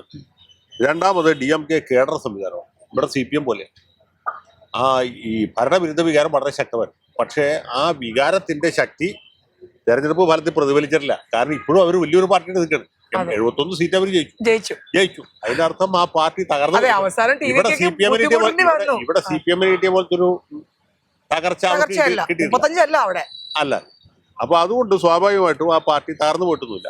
പിന്നെ സ്റ്റാലിന്റെ സർക്കാരിനോട് ജനങ്ങൾക്ക് വലിയ വിപ്രതിപത്തി ഉണ്ടായിരുന്നു. അഴിമതി ഭയാനകമല്ല. ഇവിടെ കേരളത്തിലെ കുറെ നവോത്ഥാന ബുദ്ധിജീവികൾ സ്റ്റാലിനെ ഇങ്ങനെ ഉടുക്കോട്ടി പാടി പ്രസാദിപ്പിക്കുക അങ്ങനെയൊന്നുമല്ല. ഗ്രൗണ്ട് റിയാലിറ്റി വളരെ വ്യത്യസ്തമാണ്. പിന്നെ ഒരു മാറ്റം അണ്ണ DMK കൂട്ടാൻ പറ്റില്ലായിരുന്നു. ആ പാർട്ടി അത്ര ദുർബലമാണ്. ജയലളിതയുടെ മരണശേഷം എടപ്പാളി പളനിസ്വാമിക്കൊന്നും വലിയ വിപ്ലവം നടത്താൻ പറ്റില്ല. അപ്പൊ അവര് ഒരു ഓൾട്ടർനേറ്റീവ് എന്നുള്ളവർക്ക് വിജയെ കണ്ടെത്തി. പക്ഷെ വിജയ്ക്ക് അങ്ങനെ വിജയിക്കാൻ പറ്റുന്ന എനിക്ക് തോന്നുന്നില്ല. കാരണം അദ്ദേഹത്തിന്റെ രാഷ്ട്രീയത്തിൽ പരിചയമില്ല. അതെ, അതൊക്കെ ഒരു പുത്തനച്ചി പുറപ്പുറം നോക്കുന്ന പോലെയാണ്. ഒന്നും കണക്കാക്കണ്ട. ഞാൻ പറഞ്ഞത് ഇതിന് ഈ സംവിധാനത്തെ മുന്നോട്ട് കൊണ്ടുപോകാൻ പറ്റും എന്നുള്ളതാണ്. 5 കൊല്ലം തേക്കുമെന്നുള്ളതല്ല. 5 കൊല്ലം കഴിയുമ്പോൾ സംസ്ഥാനത്തിന്റെ സ്ഥിതി എന്തായിരിക്കും? ആളുകളെ സ്റ്റാലിനെ വീട്ടിൽ നിന്ന് എഴുന്നേപ്പിച്ചുകൊണ്ട് ജയിപ്പിച്ച് വോട്ട് ചെയ്ത് അങ്ങനെ ചെയ്യാൻ സാധ്യതയുണ്ട്. എല്ലാവരും പറഞ്ഞ പോലെ ഒരു താരപ്രഭയിൽ വന്ന കാര്യമായിരിക്കും. അത് അത്ര എളുപ്പമല്ല. എന്തുകൊണ്ട് അവസാന നിമിഷങ്ങളിൽ DMKയും AIADMKയും കൂടെ യോജിച്ചാലോ എന്ന് വരെ ചിന്തിച്ചു വന്നു. അങ്ങനെ ഒരു സാധ്യത വേറൊരു രീതിയിൽ സംഭവിക്കാം. അതായത് അനധിവിദൂര ഭാവിയിൽ ഈ അണ്ണാ DMKയും DMK തമ്മിൽ ലയിച്ച് ഒരു ഇപ്പൊ പ്രത്യയശാസ്ത്രപരമായ പ്രശ്നമൊന്നുമില്ല. നേതാക്കന്മാരുള്ള അഭിപ്രായ വ്യത്യാസമുള്ളൂ. കരുണാനിധിയും മരിച്ചുപോയി, ജയലളിതയും മരിച്ചുപോയി. കേരള കോൺഗ്രസ് ജോസഫ് ഗ്രൂപ്പും മാണി ഗ്രൂപ്പും തമ്മിലുള്ള വ്യത്യാസമുള്ളൂ. അത് എപ്പോഴെങ്കിലും ലയിക്കാം. അത് ലയിക്കേണ്ടതുമാണ്. അതല്ല, ഇപ്പൊ തന്നെ ജോസ് കെ മാണിയെ UDF വിളിക്കുന്നുണ്ട്, വേണമെങ്കിൽ വരാം എന്ന് പറയാണ്.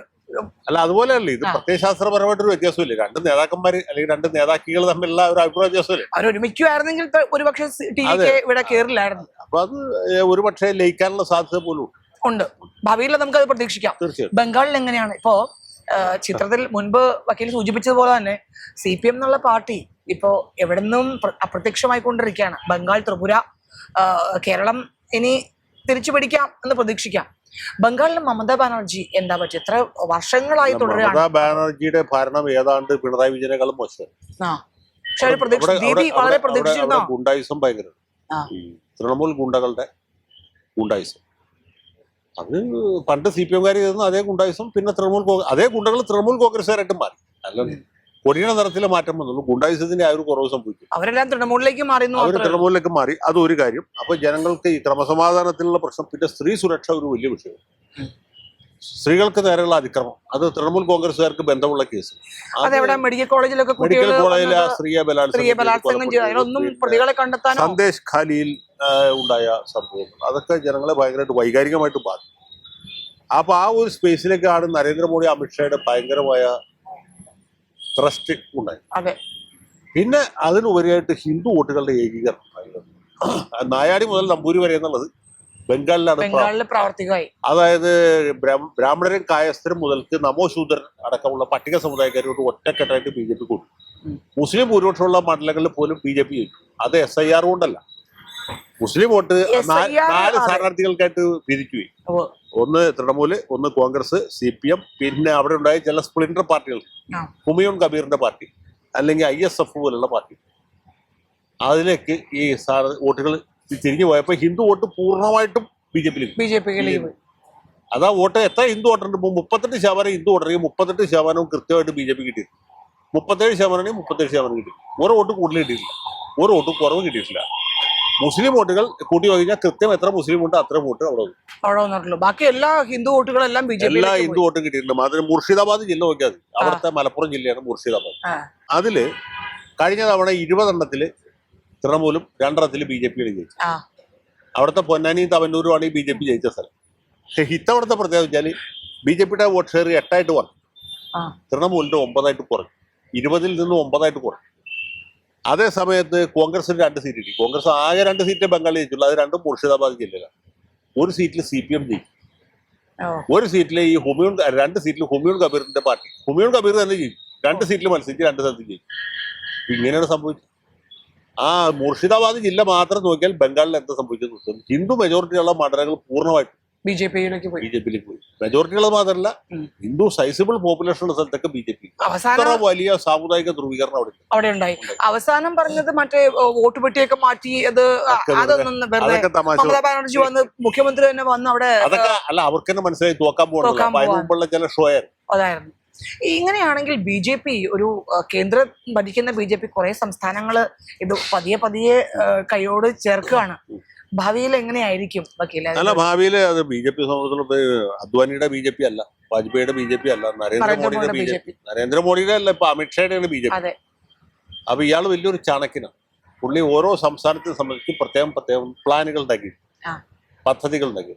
അത് വെച്ചിട്ടാണ് പുള്ളി ഓരോ സ്ഥലത്ത് ഇപ്പൊ മഹാരാഷ്ട്ര പിടിക്കും, ശിവസേനയെ പുറത്താക്കി, ശിവസേനയുടെ കാര്യത്തില് മഹാരാഷ്ട്ര അത് കൈക്കലാക്കി, ജനതാദൾ യുവിനെ ഒരു വഴിക്കാക്കിയിട്ട് പുള്ളി ബീഹാർ കൈക്കലാക്കി, ആസാം പിടിക്കും, ഒഡീഷ പിടിക്കും.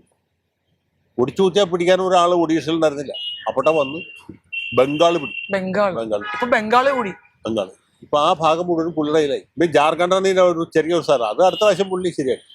പിന്നെ പഞ്ചാബ്. പക്ഷെ കേരളത്തിൽ പതിയെ വരികയാണെന്ന് വേണം. അടുത്തായിട്ട് കർണാടക തിരിച്ചു പിടിക്കും, തെലങ്കാന പിടിക്കും. അപ്പൊ പിന്നെ ദക്ഷിണേന്ത്യ മുഴുവൻ, പിന്നെ തമിഴ്നാട്, കേരളം ബാക്കി. ഭാവിയിൽ ഒരു സാഫ്രൺ സ്റ്റേറ്റ് ആയിട്ട് മാറും ഇന്ത്യ. ഒറ്റ തെരഞ്ഞെടുപ്പ്, ഒരു രാജ്യം ഒരു പാർട്ടി, ഒരു തെരഞ്ഞെടുപ്പ്. വിദൂരമല്ല, അത് അധികം വിദൂരമല്ല, ഒരു 10 കൊല്ലത്തിനകത്ത് സംഭവിക്കും. അതെ. അപ്പൊ അതിനു വേണ്ടി നമുക്ക് സത്യം പറഞ്ഞാൽ കാത്തിരിക്കാം. CPM തിരിച്ചു വരണം, എങ്കിൽ മാത്രമാണ് ചെറിയൊരു കേരളത്തിൽ ഒരു പ്രതീക്ഷ ഉണ്ടാവുള്ളൂ. ഒപ്പം പുതിയ CPM തിരിച്ചു വരണം. നമുക്ക് ആഗ്രഹമുണ്ടെങ്കിലും പിണറായി വിജയൻ സമ്മതിക്കില്ല, അവിടെ പ്രശ്നങ്ങളില്ല. പ്രതിപക്ഷ നേതാവ് കൂടിയാണ്, വിട്ടുകൊടുക്കില്ല. അപ്പൊ തീർച്ചയായിട്ടും അഡ്വക്കേറ്റ് ജയശങ്കർ പറഞ്ഞ പോലെ തന്നെ നമുക്ക് കാത്തിരിക്കാം. തെറ്റിദ്ധരുത്തി പാർട്ടി തിരിച്ചു വരുമെന്ന് കാത്തിരിക്കാം. അങ്ങനെയാണെങ്കിൽ അടുത്ത തവണ വീണ്ടും അധികാരത്തിലേറാനുള്ള സാധ്യതയുണ്ട്. ഒപ്പം ഈ ഭരണം തുറന്നു കൊണ്ടുപോകണമെങ്കിൽ പിണക്കങ്ങളെല്ലാം മാറ്റി സതീശൻ ഒറ്റക്കെട്ടായി അണികളെ ചേർത്ത് നിർത്തുക കൂടി വേണം. കാത്തിരിക്കാം നല്ലൊരു ഭരണത്തിനായി, ഒപ്പം CPM തിരിച്ചു വരവിനായി. Thank you so much.